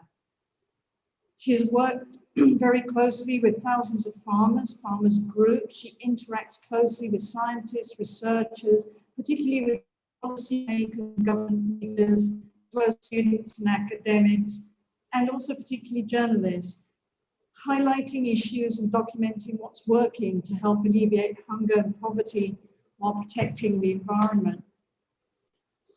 She's extremely well cited in more than 20,000 print outlets and broadcasts, and she's well known, and we've seen her name many times in New York Times, Wall Street Journal, International Herald Tribune, Washington Post, BBC, and so on. Very communicative. She was also in 2020 the Julia Child Awardee. So, Danny, could I ask you to talk to us about Foodtec and other related areas? Absolutely. Thanks so much, Jackie. It's such an honor to share the stage, so to speak, with all of these incredible leaders in the field, and especially you. Thank you for all of the work that you do. Foodtec is a research and advocacy organization. And what we do is try to highlight stories of hope and success in the food system all over the world. And so, like all of us, I've been grounded since the pandemic, and my coping mechanism has been to do what I kind of do best, which is to listen to more than 200 experts from around the world as part of Foodtec's weekly live casts and podcasts since the pandemic began. And I've been learning how they're able to pivot, innovate, and imagine a better food system despite the terrible tragedy of COVID-19. I've talked to folks like Maximo Torero, the chief economist at the Food and Agriculture Organization of the United Nations. I've seen him tear up about how he and his colleagues are really working to divert an impending famine and hunger. I've spoken to pig farmers in Iowa who are grappling with watching their neighbors suffer because of the closure of meat processing plants as a result of the pandemic. So just speaking to a wide range of actors and stakeholders in the food system. And one of the things that I'm hearing, and I'll talk about several things that I think are trends that are happening because of the pandemic. But one thing that I've been hearing is that for many parts of the global South, farmers, businesses, scientists, and policymakers, and really all of us are flying blind in a sense because of a lack of data on the number of people infected in places like Malawi or Tanzania, Honduras, or Bangladesh and elsewhere. It's really been hard to determine what the economic and social impact on food systems in those countries and so many others will be. Farmers certainly can't work from home like I do, so I think it will take us much longer, as sort of Keith indicated, to understand how deeply our food and agriculture systems are going to be impacted. On the other hand, I'm seeing incredible innovation because of the pandemic. And that innovation is what I hope will set the stage for what the food system looks like post-COVID-19. So I just want to talk about 4 things that I've been seeing and hearing from my discussions with farmers, researchers, and leaders all over the world. The first is I think we can find more ways to combine high and low tech strategies for ensuring food and nutrition security. You know, we've known for a long time that farmers are already doing this in fields. They're, you know, using cell phone technology along with indigenous agricultural practices. But I think one thing that has come to light is that regional farming systems have become more important than ever because of supply chain disruptions. And in Lebanon, for example, I talked to members of 2 Facebook groups who have organized to provide a platform to barter food because the financial crisis there was further exacerbated by the pandemic and of course the explosion in Beirut in August. So being able to use technology in different ways to ensure food security, I think has become very important. Farmers in the United States are using Zoom like we are today instead of sharing information, you know, at farmers markets or in shops. Old-fashioned phone trees are allowing farmers to call on one another when they need help. One thing that I've found inspiring in the United States is how young farmers groups are working with older farmers to, you know, trade services like selling the older farmers produce at farmers markets so that those older farmers are not exposed to the virus. And of course, you know, digital technologies and drones are helping farmers during this critical time. Jeff Huckabee is the president of a very large organic farm in California in the United States. And he has been using drones to monitor soil health and water, sort of eliminating the need for his workers or he himself to go out into fields and harvest before they need to. So I think there's a real opportunity there to use technology in more strategic ways. The second point I want to make is how the pandemic has really made what was once invisible in the food system now incredibly visible. It's really no secret that those folks who are harvesting, slaughtering, processing, preparing, distributing, and selling food are putting their lives at risk, again, for all of us. Their essentialness, we call them essential workers in the United States, cannot be denied, nor can the unfair and unjust labor practices and low wages that have made them vulnerable to the virus. La Via Campesina is one of the largest farmers movements in the world. And they say that for decades, governments did little to protect small farms and food producers and, you know, who have been pushed out by bigger entities. But those small and medium-sized farmers have really kept communities fed during the pandemic and helped them pivot from, you know, providing, those farmers have had to really pivot from providing restaurants or other institutions with wholesale food and are now selling directly to consumers. And the role of migrant and farm workers and food workers all along the supply chain has really been exposed. Again, many of them were on the front lines of COVID-19. They face low wages and poor working conditions. There are groups like One Fair Wage and others that are calling for a minimum living wage to help these workers and to also give them a stronger and louder voice so that they don't remain unseen after the pandemic ends. In my opinion, it's not enough to pay these folks what we call hazard or hero pay. They need to be seen and heard and honored for their work and respected. And they need to be mobilized collectively so that they can fight as a united front for the rights that they deserve. Another trend, which the earlier panel mentioned, is the increased interest in food for health and food as medicine. We're really learning every day how diet-related diseases like diabetes and heart disease make it more difficult to fight off or recover from COVID-19. Many experts, including Satya Tripathi, the Assistant Secretary General of the United Nations Environment Program, and Marie Haga from the International Fund for Agricultural Development, are really calling for greater agricultural diversity for both the health of people and the planet. And these were things that they were calling for long before the pandemic began. Groups, we talked to a group in Kenya called Tule Vima, which means Let's Eat Right. And it's run by a nutritionist named Maureen Makutha.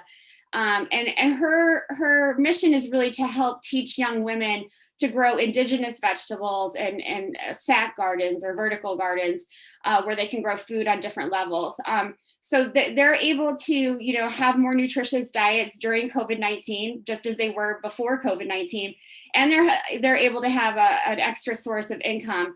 Maureen has also been giving what she calls nutrition health talks that incorporate information about hand washing and hygiene to keep people safe. And I think that really demonstrates how we can no longer really separate our food and health sectors. They can't be siloed. And while, more diversity and eating the rainbow keeps us healthier, farmers need more financial and economic incentives to diversify their agricultural practices. Post-COVID, I think many nations, as Keith said before, should be rethinking policy. And maybe one of those policies is subsidy programs to ensure that citizens are properly nourished and they can ward off future health crises.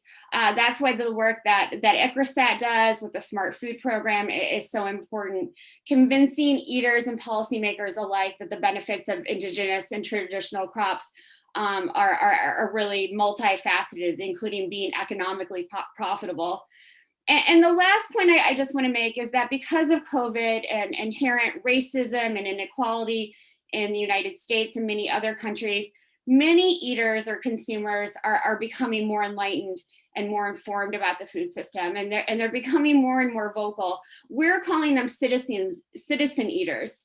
And citizen eaters are people who not only vote with their forks or their dollars or pesos or rupees for what kind of food system but they want, but they're also voting with their actual votes. They're making decisions at the ballot box that will change how the food system looks. And I think, again, we can't unsee the injustices that COVID has exposed. And I really think there's no going back to normal. Normal left us very vulnerable and widened the cracks in a food system already much in need of repair. So now is our time to pivot and develop long-lasting solutions that I think will help nourish both people and the planet. Thanks so much, Jackie. Thank you, Danny.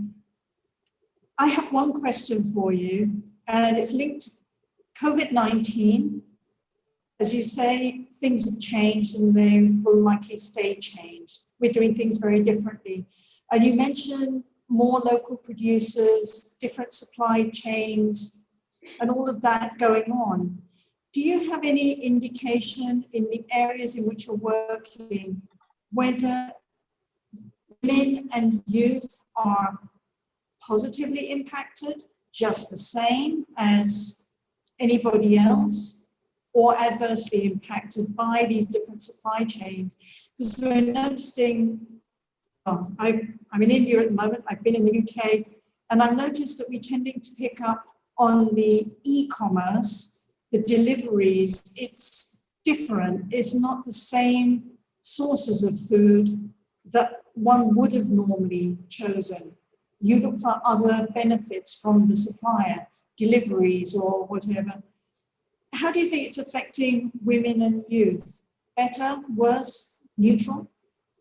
I think it remains to be seen. I think, when we look at COVID-19, women and young people have had to bear a great burden, women, especially women and girls, because of inequality, and, women typically eat less in households, as do girls. I think there's more of a work burden placed on women. So I think, once we're on the other side of this, really being able to look back at the data, and I think that's really critical. There's not only a lack of data on the number of people infected by COVID-19 in many countries, but there's a lack of data on how our different, parts of the food system are being affected. And I know people, like at IFPRI and other parts of and ICRISAT and many other organizations are looking at this, but I think it kind of remains to be seen. I'm wondering how it will impact especially women, but also youth. So I don't have a good answer for that. Thank you. I mean, it's something that we're all going to have to think about and talk about as we look at different ways of living, I think. So Absolutely. Thank you, Danny. I'll come back to you later. I'd like to ask Dr. Alain Vidal to be ready. Alain joined the World Business Council for Sustainable Development as Food and Nature Science and Partnership Director in 2018. He's also working for the International Union for the Conservation of Nature. His interests are absolutely right for this discussion group: global food, environment, and poverty issues. After a decades-long research career initiated in 1986 in Morocco, and then pursued with the French Research Institute for Agricultural and Environmental Engineering. He worked with FAO as Director of European and International Affairs. He worked as a director of the CGIAR Challenge Program on Water and Food. In 2014, with the CGIAR Consortium as Director of Strategic Partnerships, and has represented the CGIAR in preparation of COP21 and COP22. He also engages a lot with the private sector on climate smart agriculture and food systems transformation. So, Alain, we'd like to hear what you have to contribute to this discussion. Thank you, Jackie, and good afternoon, good morning to all, and thanks for inviting me to join this discussion. Happy to reconnect with a few CGIAR colleagues. I'd like to share with you, if I manage to share my screen, actually a few insights on what the private sector is undertaking towards what we tend to call positive nutrition, and how these actually responds to some of the challenges that both Keith and Danielle mentioned. So WBCSD is a multinational-led association. We have 200 members, large companies, 70 of them being operating in the food sector. So that's a significant share of our members. And we have been working now for many years on efforts to transform the food system, recognizing that it was both unhealthy and unsustainable. Probably the most unhealthy and unsustainable sector among other economic sectors. Last year, we issued a CEO guide for food systems transformation to align this transformation with the Paris Agreement, the SDGs, and aiming to show an initial step from companies to bend the curves on climate, nature, and nutrition on the forthcoming events, which most of them have been postponed from this year to next year. This has actually led us to prepare, and this is still ongoing, a food and agriculture roadmap to define the pathways, the targets, and the actions to drive forward the food system transformation for our members. And of course, the idea is to look at the targets, the action areas, and solutions urgently required to, I could summarize by saying, bend the different curves of environmental sustainability, equitable livelihoods, healthy and sustainable diets for all. Pleased to announce that we launched a couple of weeks ago our Food and Agriculture Roadmap's first chapter on healthy and sustainable diets.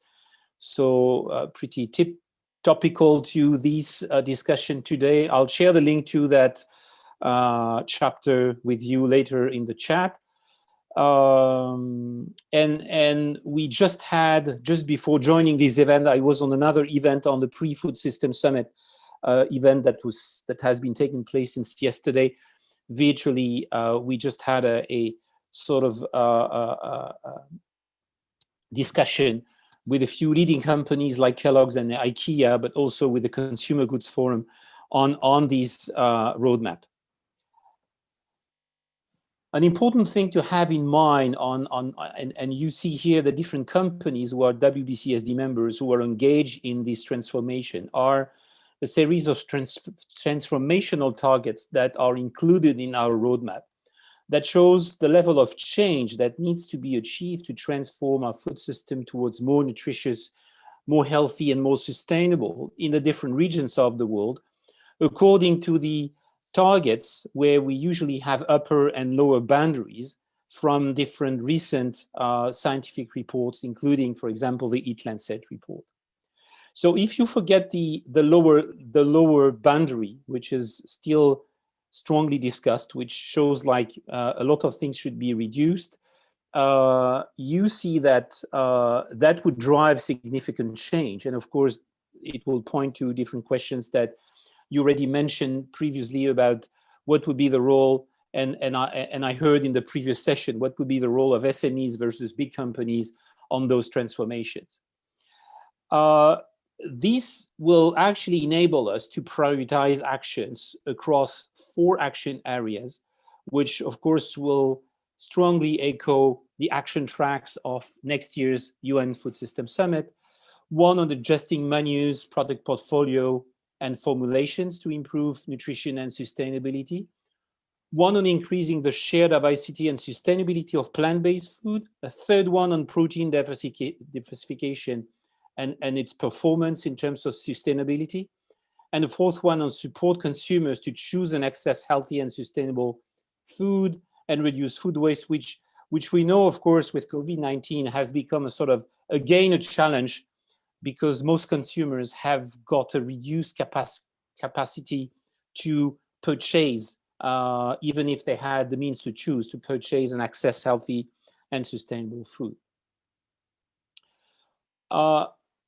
So the resulting action that we're now working on is a pledge, a responsible business pledge for business nutrition that we are preparing for next year's Food System Summit and the Nutrition for Growth Summit that will take place in Tokyo in 1 year from now, looking at different commitment areas for companies on nutrition, smart agriculture, on product reformulation, on improved nutrition, responsible marketing, healthy eating, workforce nutrition, and finance and investment for improved nutrition. And so we expect, and we are working now with the members on having that pledge built together before the first session of the UN Food System Summit in a few months from now. Second part of my contribution today is about crop diversification. It has become an important thing among our members, still strongly discussed, but there has been increasing evidence in the past years that more diversified systems are good for both people and the planet. So the left graph is taken from a paper from 2017 from Mario Herrero that showed actually that the most diverse systems, so those where the largest share here is on the right of the graph, those that have the more diversified basket of crops and animals produced are those which are the more nutritious against different nutritional elements.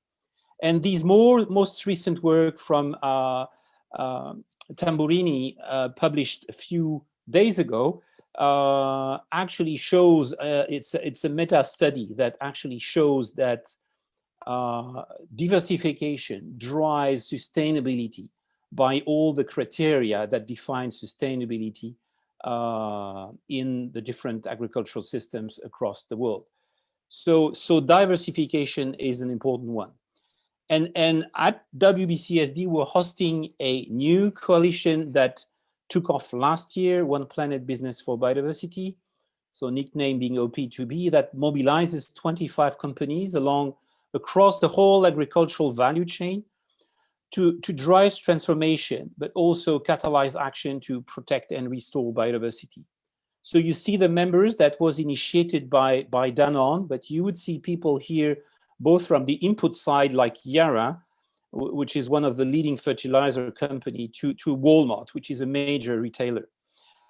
OP2B has 3 pillars, one on regenerative agriculture, one on high value ecosystems, and the second one here on product portfolio, diversification, aiming to drive cultivated and consumed biodiversity through their product offers, increase supply chain traceability and monitor impact on biodiversity as a way to connect with the consumers, and also raise awareness and demystify biodiversity, which for many consumers, but also for many company staff, remains something which is not well understood.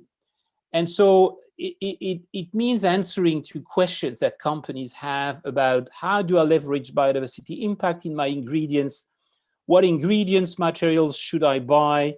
What's happening in the field with the farmers I'm sourcing my products from?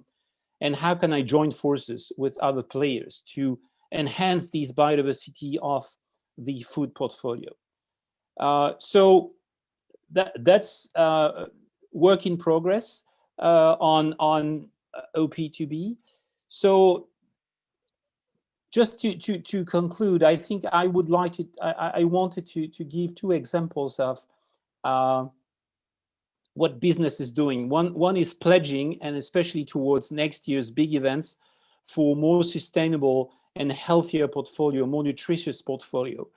And on the other hand, OP2B is going further by providing action and helping companies through collective and individual action towards these more biodiverse agriculture and consumption. Thank you. Thank you, Alain. I was going to summarize what you said, but I'm going to dive straight into a question, please. COVID, the pandemic has affected everyone. You're talking about OP2B, and I'm hearing that there is commitment from big businesses. What I'm curious about is the plans that the big businesses might have to transform the food systems, to make us all more resilient to future shocks. Is it around a circular economy, or is it just point interventions that they're thinking of committing to? I think the big challenge that COVID-19 has put onto us is that it has revealed that all starts with our food system, but also that our food system are a powerful means to fix it. We've done a work that we will launch in a couple of weeks now on planetary boundaries with Johan Rockström, showing that the fastest way to bring our planetary system back to a safe operating space according to the planetary boundaries is actually fixing our food system towards what I would call nature positive agriculture. And so that's a major challenge, partly because everyone has had its attention to climate, which is of course important, but nature has been lagging behind. And when we speak about nature positive, we still have a lot of governments and companies telling us it will be difficult to be nature positive while feeding the world population. But a lot of the transformation goals we have now before us show that there's a way to make our food system more nature positive, actually restoring ecosystems and restoring ecosystems functions. And we know that will be the fastest way to make our system more resilient to future shocks, be it climate or future pandemics.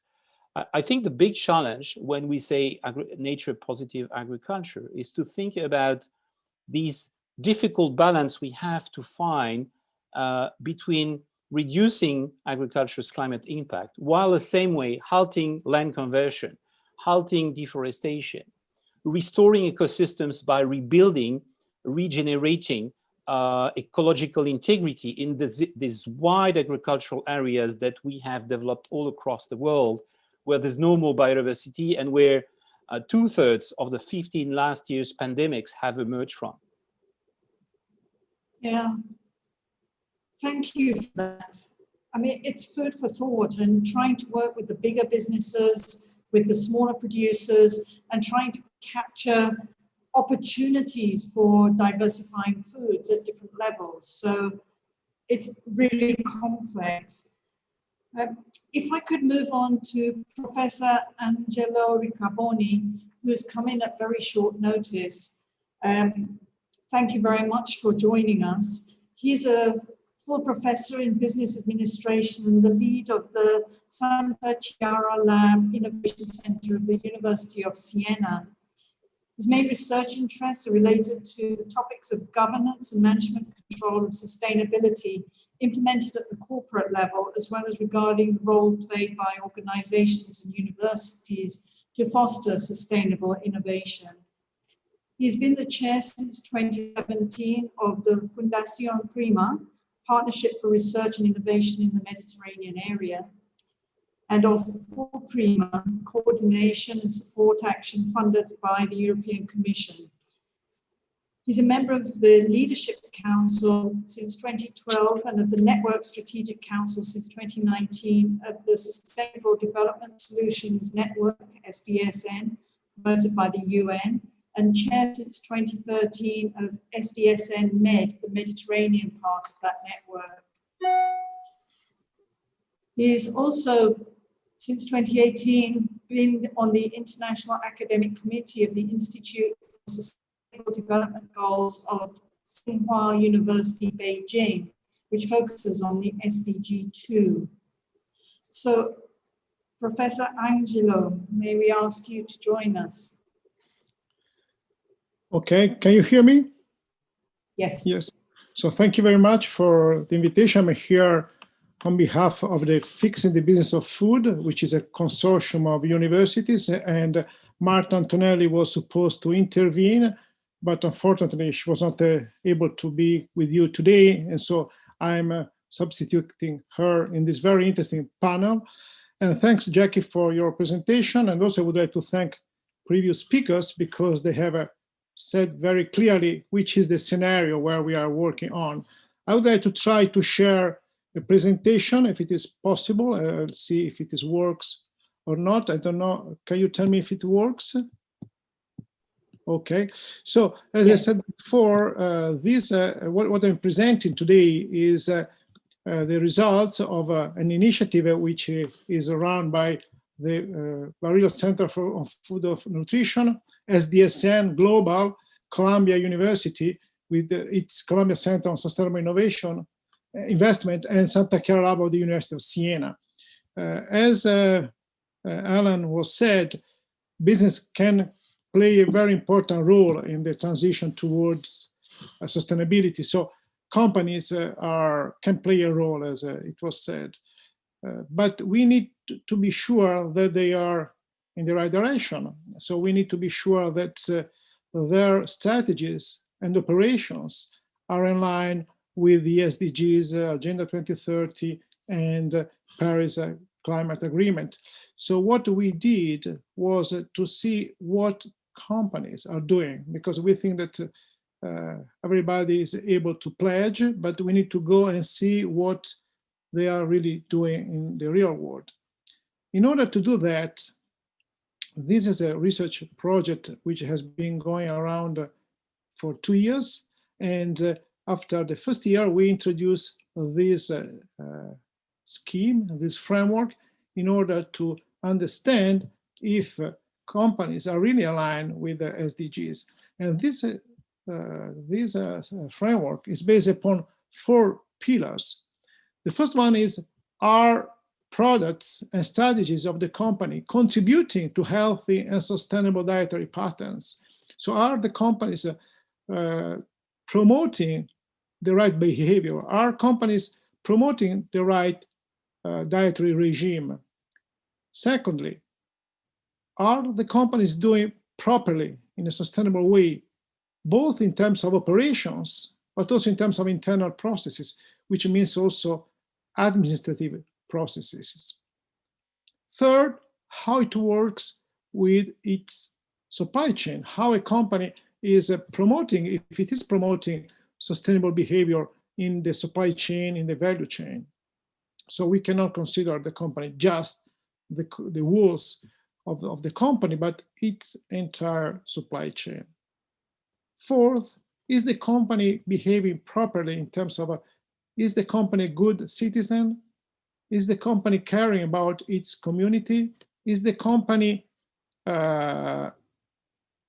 careful about the lobbying activities?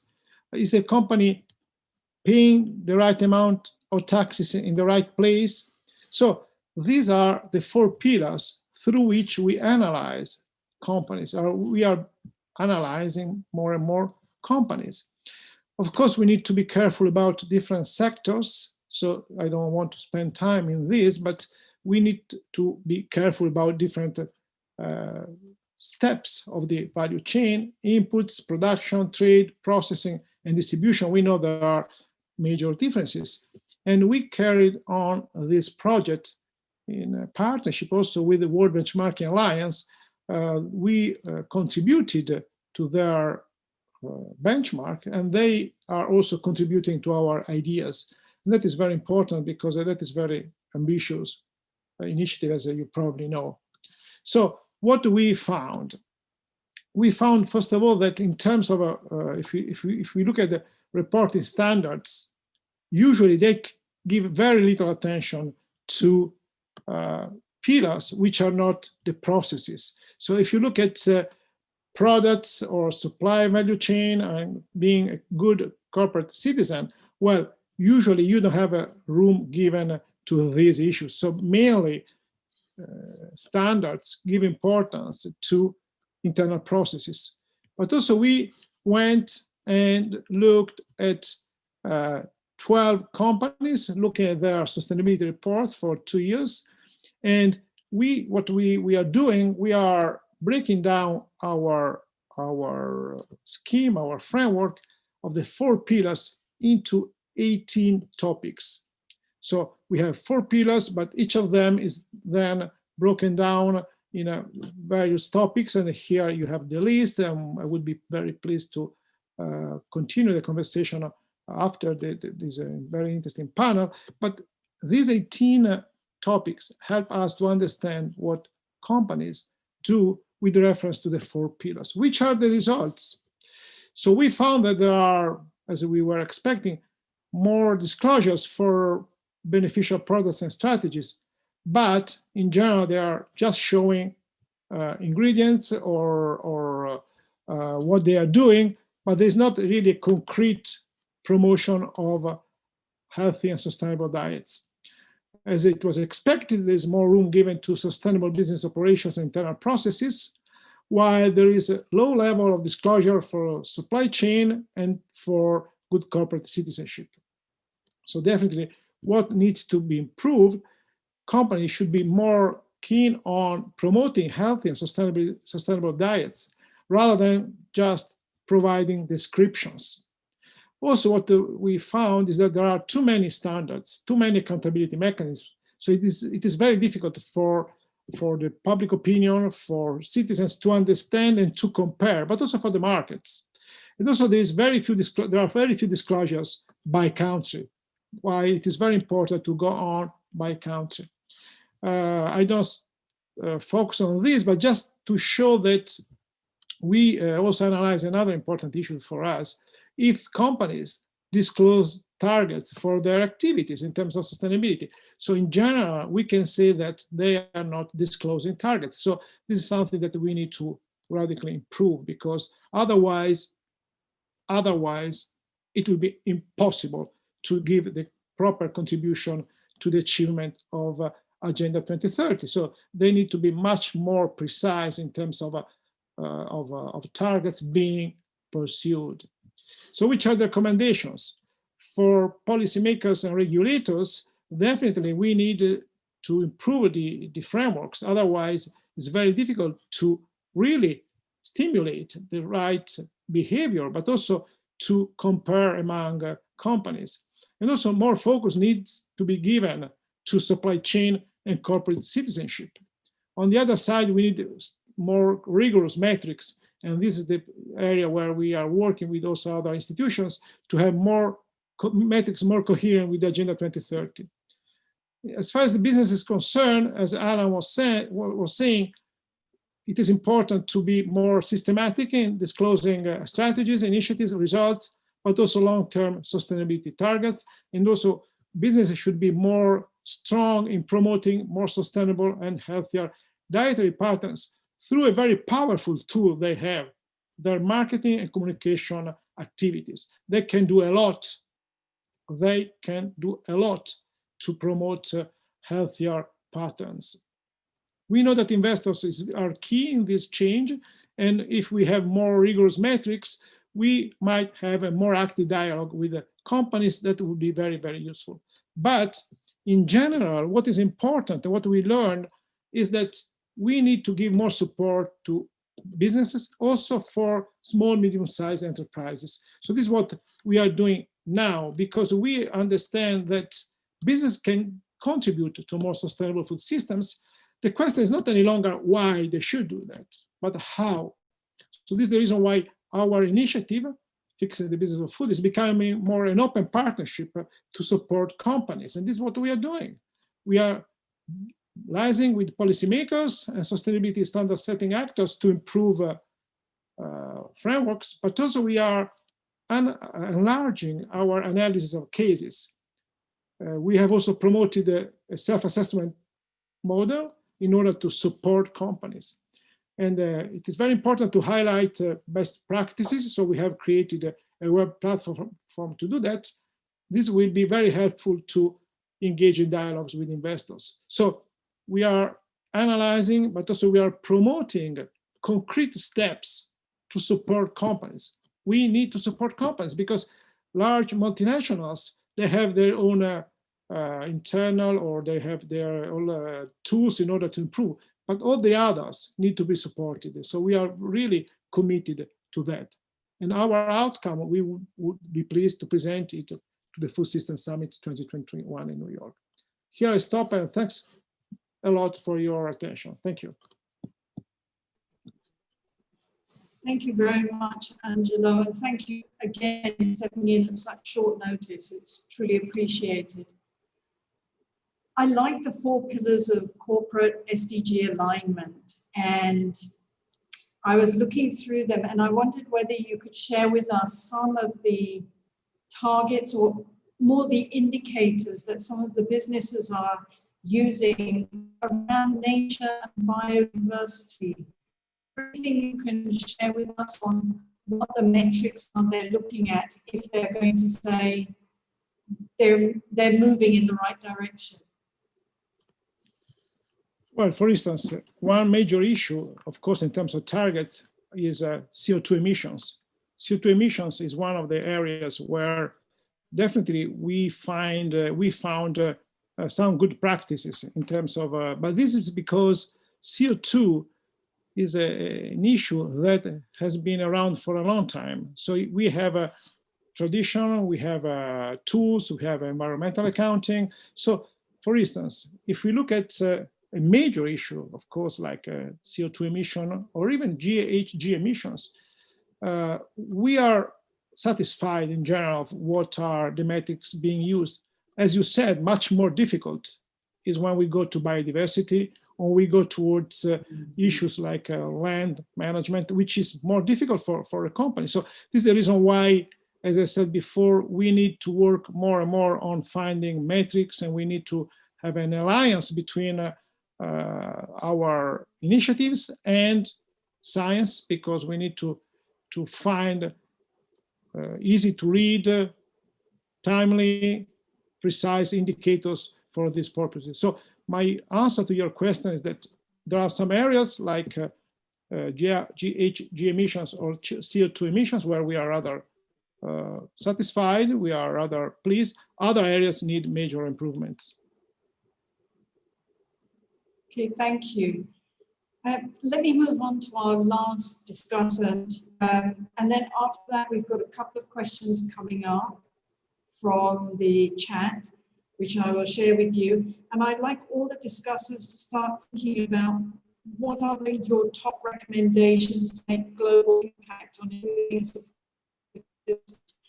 of you've been listening, and we've been referring to each other's presentations. So please put your mind to that. But let me introduce Rushina Shah. Rushina is the co-founder of Insane Grain. The Insane Grain, it's a delicious, nutritious snack made from sorghum. Before taking the leap to start her own business, Rushina was responsible for the growth of some of the biggest global brands at Procter & Gamble and Reckitt Benckiser.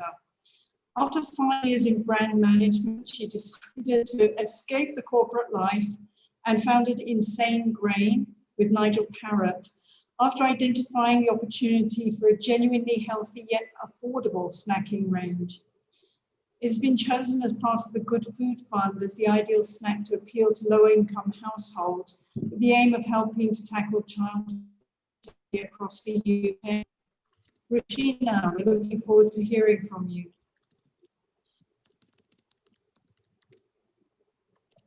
Oh, sorry, just realized my camera has been off this whole time.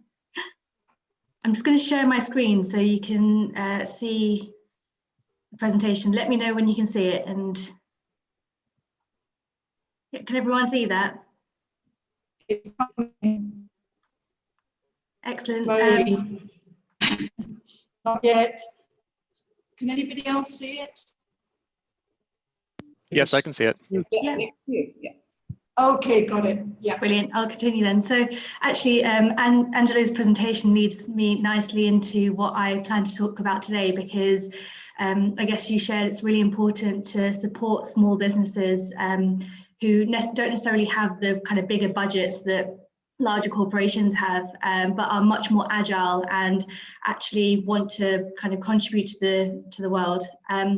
And Jackie's kind of touched on my background, but just quickly touching on this, my background was in brand management, so working on some of the global brands at P&G, Reckitt Benckiser, and then it got to a stage in my career when I wasn't actually able to add the influence that I wanted to. I realized that there were kind of much healthier products out there. I could really add my stamp in the world. And so in 2017, I was looking for inspiration, and I saw my aunt popping this grain in the kitchen. And it was this grain that I'd known about, so it's called sorghum.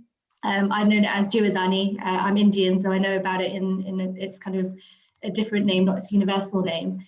And I decided that actually it had far better nutritional qualities than anything that I could see on the shelf in terms of vitamins, minerals, the actual added benefit they had to the planet and to farmers. So for me, I was thinking, why is this not being used more universally? So it was then that I decided to quit my corporate job and set the business up full time, which is when I met Nigel Parrott, who was co-founder of Ape Snacks, and he utilized coconut in his products. So around 2010, that was the kind of big craze. It was all around coconut water, incorporating coconuts in your products, and people thought that was the most nutritious thing that could switch away from maize and corn and things that you could use in products like popcorn. And then when I told him about sorghum, he wasn't aware of it, but he realized actually it was nutritionally dense, and it was something that both of us realized there was a huge market for it, and it was up to us as kind of this small challenger brand to really drive awareness of this range. So our company has this whole ethos around doing insanely good, so insanely delicious products. We know, especially in the UK, so I'm based in the UK, price and taste are still the #1 key drivers. So long as we aren't compromising on the price and taste, consumers are willing to switch into more healthier and more nutritious products. Insanely good for the planet and insanely good to people. These two are the ones that kind of encouraged me to quit my corporate job, as I said before, to really leave my stamp in the world. So in the, oh, sorry, I'm just gonna leave that slightly. So in the UK, around the 2000s, it was all around these unhealthy mainstream snacks made from rice flour, corn, maize, not really nutritionally dense, high fat, high sugar, high salt, things that are not non-HFSS compliant.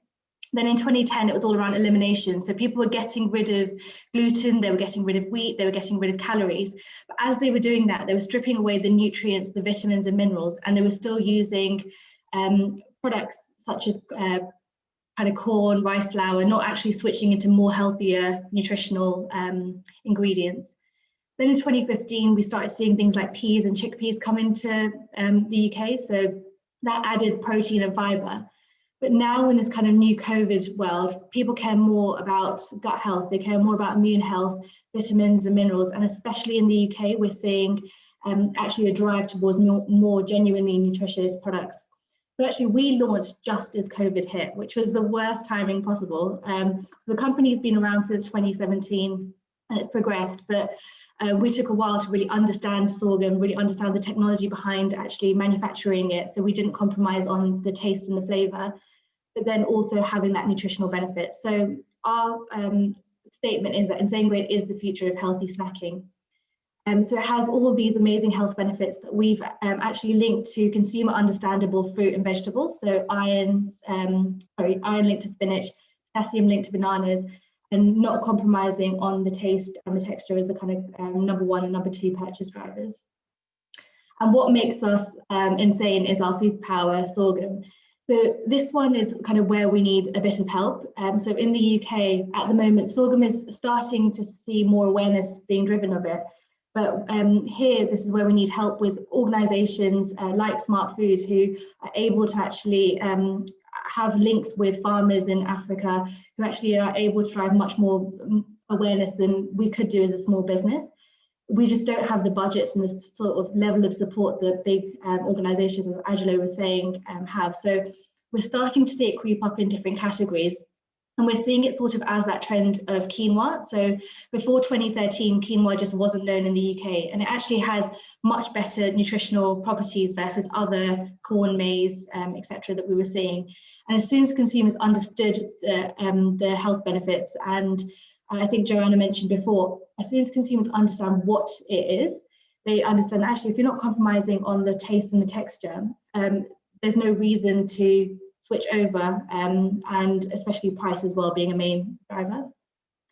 And then also it's insanely good for the planet. So I'm sure a lot of you already know, but when I looked at the numbers, I was just absolutely astounded that actually harvesting the sorghum grain uses a staggering 50% less water to harvest versus corn. So you can save 247 million Olympic pools worth of water, which is just incredible. So when I learned this, I realized actually this grain not only promotes sustainability, it's good for the farmers, but also to our planet and to consumers. So it's inevitable that actually this is something that is going to do really well in the UK.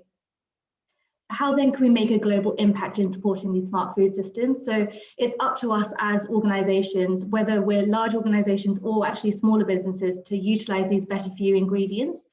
In the UK, and it's actually been exacerbated as a result of COVID, there's a massive childhood obesity crisis, and it's really prevalent amongst kind of lower income households. And the reason being is that at the moment, the only access that they have is to these really unhealthy snacks, which are high in fat, high in sugar, high in salt.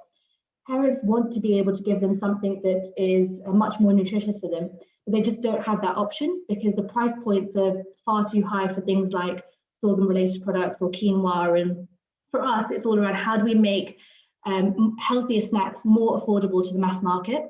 And at the moment, we don't feel that there's any brands, especially in the UK, that actually sit in that white space opportunity. So it's all around how can we actually get economies of scale to really drive mass awareness, and then also have these accessible ingredients and products to lower income households. So we're not pricing it at £1.20 like other healthy snacks. We're pricing it much, much cheaper so that it is affordable to everyone. And in order to do this, we need to educate and encourage consumers to switch over. So as I've said a couple of times, price and taste have to be parallel, but then if you've got a choice between an unhealthy snack and a healthy snack as a parent, but the price and taste is comparable, it's inevitable that you'll end up going for the healthier option. And in order to do this, we need to partner with organizations that are already working in this. So when we started speaking to Joanna from Smart Food, we were just so excited because it fits really well with the ethos of our company. The partnership will really allow us to drive awareness of the mainstream grain. Longer term, we also want to start sourcing the sorghum directly from the farmers. So there's so many parts of our supply chain that we could cut out and actually go directly to the farmers in India and Africa and source the grain directly from them. Also, the scientific research side of it. As a small business, there's a few of us in the company. We aren't able to have kind of the extensive research as companies like Danone or big corporates like Unilever, P&G. So working with a company like Smart Foods allows us to partner with, for example, the University of Reading understand actually which grain variety, I know there's 32 different varieties of the sorghum grain, which one specifically has the best nutritional qualities that actually appeal to the consumer and also price at a reasonable price that actually they can afford. So I know I've gone through that really quickly, but I wanted to give you a whiz through where we are in our business. Very early stage at the moment, but we have a mission that we've kind of got right from the beginning that we want to drive forward, and working with companies like Smart Food will really enable us to do that. Thank you, Rushina. Okay. I have a question about your target consumers. How are they reacting to health when often we think many times that when you get something cheaper, it may not be as good. You see a row of foods on the supermarket shelf, which is where some of your targets will go. Cheap is not always tasty or as nice. How do you deal with that aspect? Yeah, I think that's a really good point. So for us, number one thing is branding. So making sure that you've got a product that actually appeals to a mass market audience but doesn't look cheap. So I urge you all, go onto our website, you'll see our branding. I haven't actually got a pack next to me here, but you can see we have white packaging with brand characters that really stand out. And so number one is making sure that your products stand out versus competitors on the shelf. And then secondly, it's all around getting the product in the hands of the consumer. So like you said, if the price point is potentially too high, they're not going to want to trial it. If it's a cheaper price point, they might trial it and then maybe not necessarily come back and repeat purchase, which is where the quality of the product needs to really be important. So I'd say price is the main factor. Consumer sees it, I understand, potentially cheaper, they think, oh, it might not taste good, but you know what, I'll try it because it's at a price point that I can afford. Then they realize actually it still tastes really good.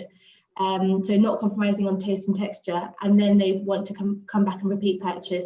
So making sure that we're appealing to our target audience, which actually we split into two. So our first set is children and parents as the gatekeeper.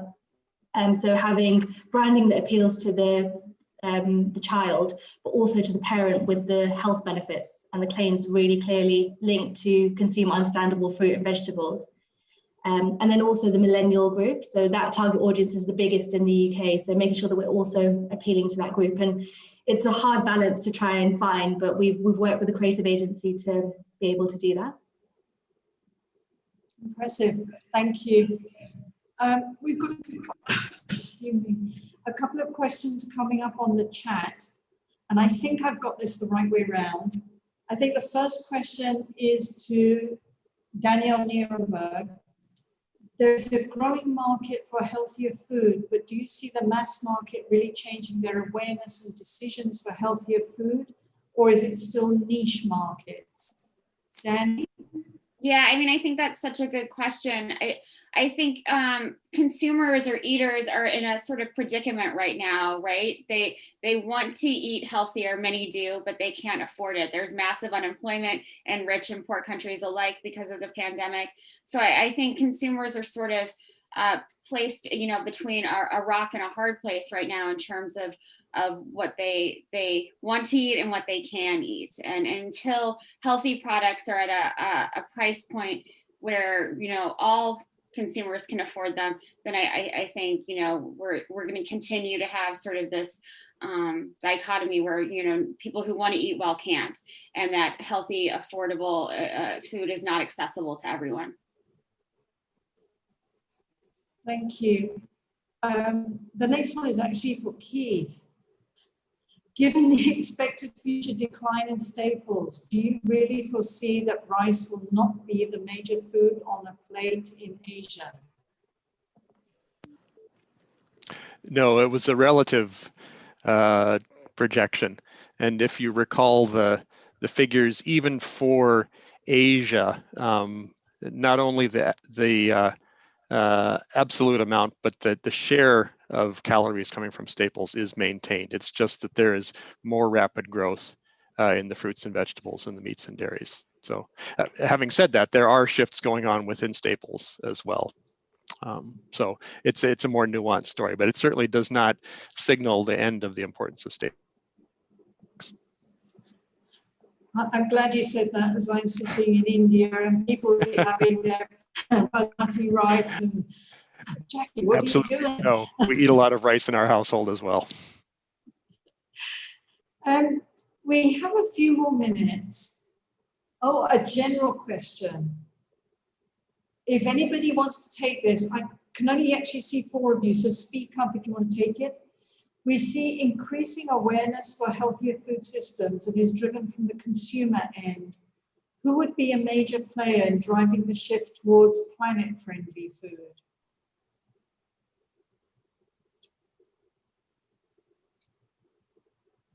Yes, is it the consumer? Is it the small businesses? Can I say a few words? Angelo, sure, yeah. I think what I would like to bring to your attention, what is happening in Europe, because regulation in Europe now is becoming more and more keen on these issues.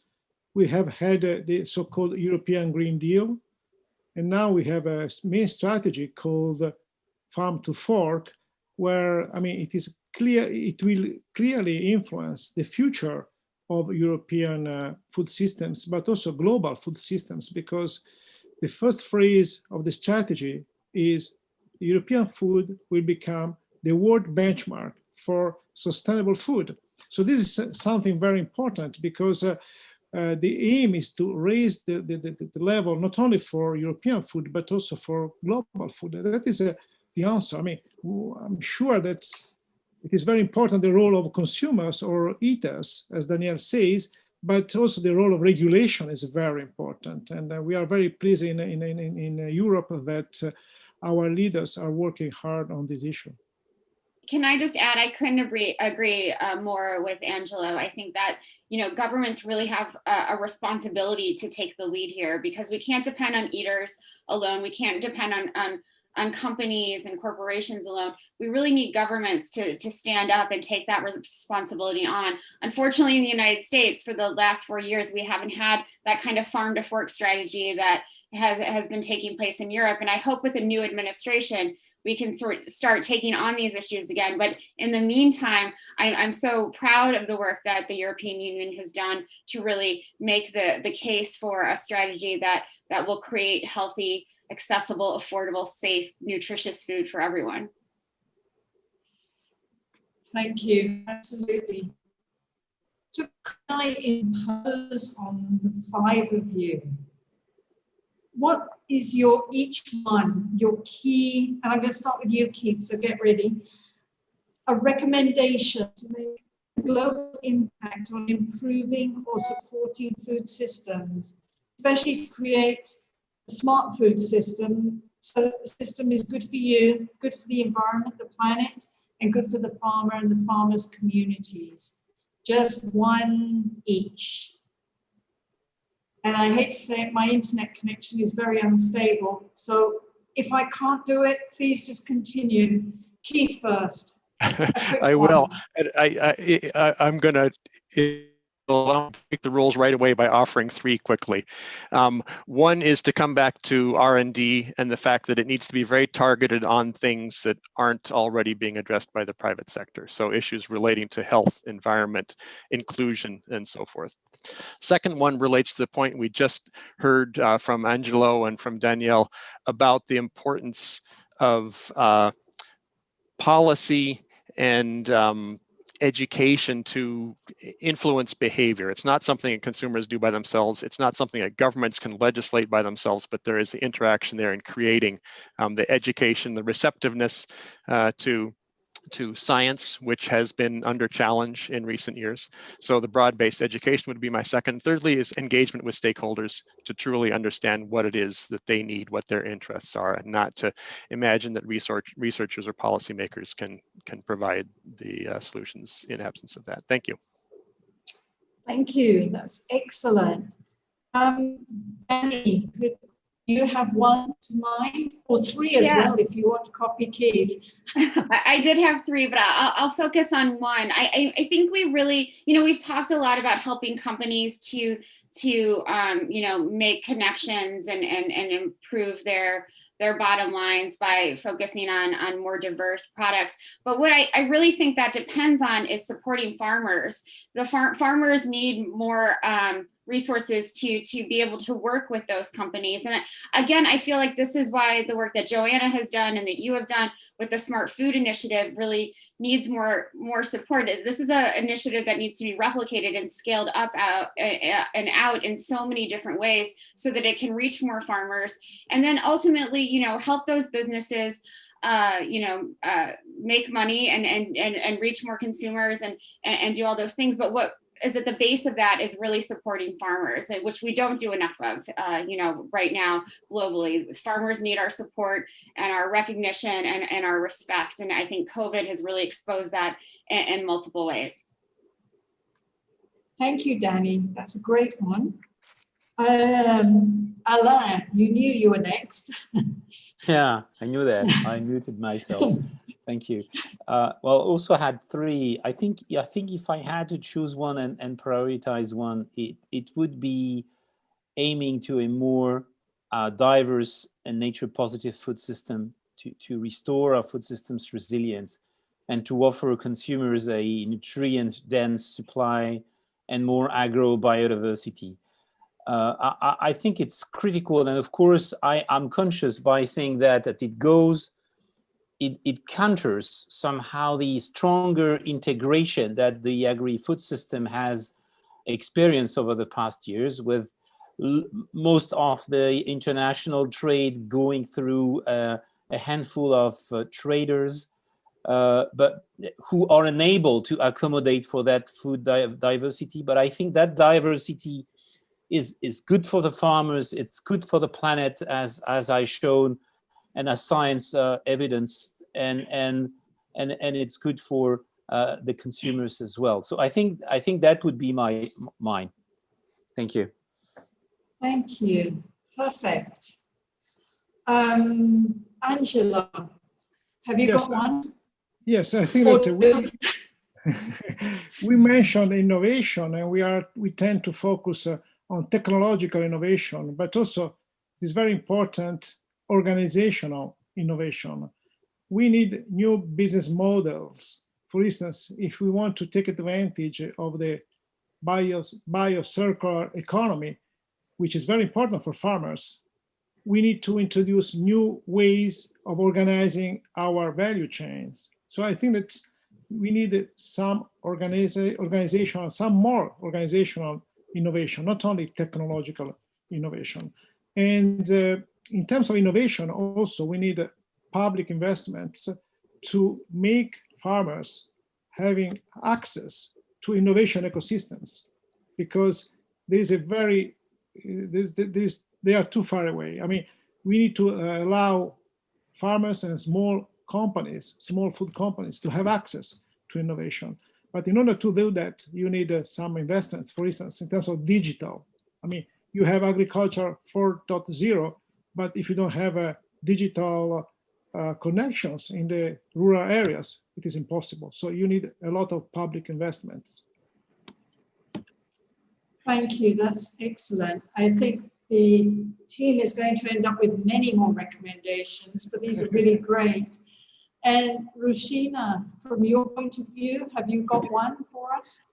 I'll probably reiterate, I guess, what Angela just said. Of course, I'm going to say this, but supporting small businesses like us is, I guess, really important because we're able to be more agile. So recently in the UK, there's been a lot of talk about the non-HFSS legislation. I'm not sure if you're all familiar with it, but HFSS stands for high fat, sugar and salt. So there's a lot of conversation around obesity in the UK and how to reduce that.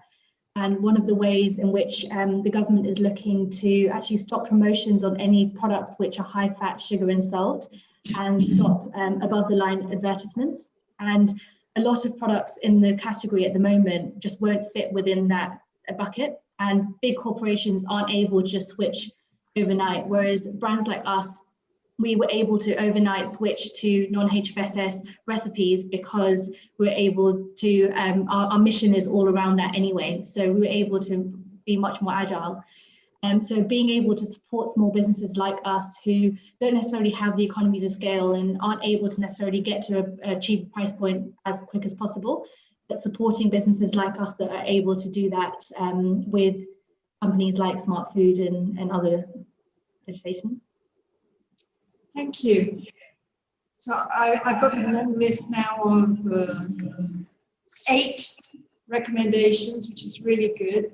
Thank you. And thank you for your time. Thank you, Sheena, Angela, Alain, Danny, and Keith.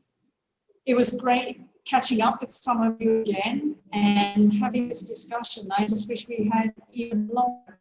But thank you very much for your time. Really appreciate it. I'm looking forward to interacting with you all some more in due course. So, Harkavi, over to you. Thank you so much, Dr. Jackie. I once again thank all the speakers of their session, this session, for their insights. And we've come to day 1, end of day 1 sessions. And we plan to generate more materials from the sessions, and all the sessions were recorded and will be made available in the Smart Food YouTube channel. And we will communicate post-conference the report from the sessions. And once again, I thank you. And we have more sessions planned for tomorrow. And yeah, Joanna, is there any final comments from your end? It was excellent. Thank you, everybody. We, as Pakavi said, will be putting together your recommendations and the key messages. And it was really valuable. And thank you very much, Jackie, for taking this on, especially such a big group. And it was really appreciated. Thank you. Thank you, everyone. Thank you. Thank you, everyone. Goodbye. Have a great Bye. day. Bye. Evening. Stay well. Bye.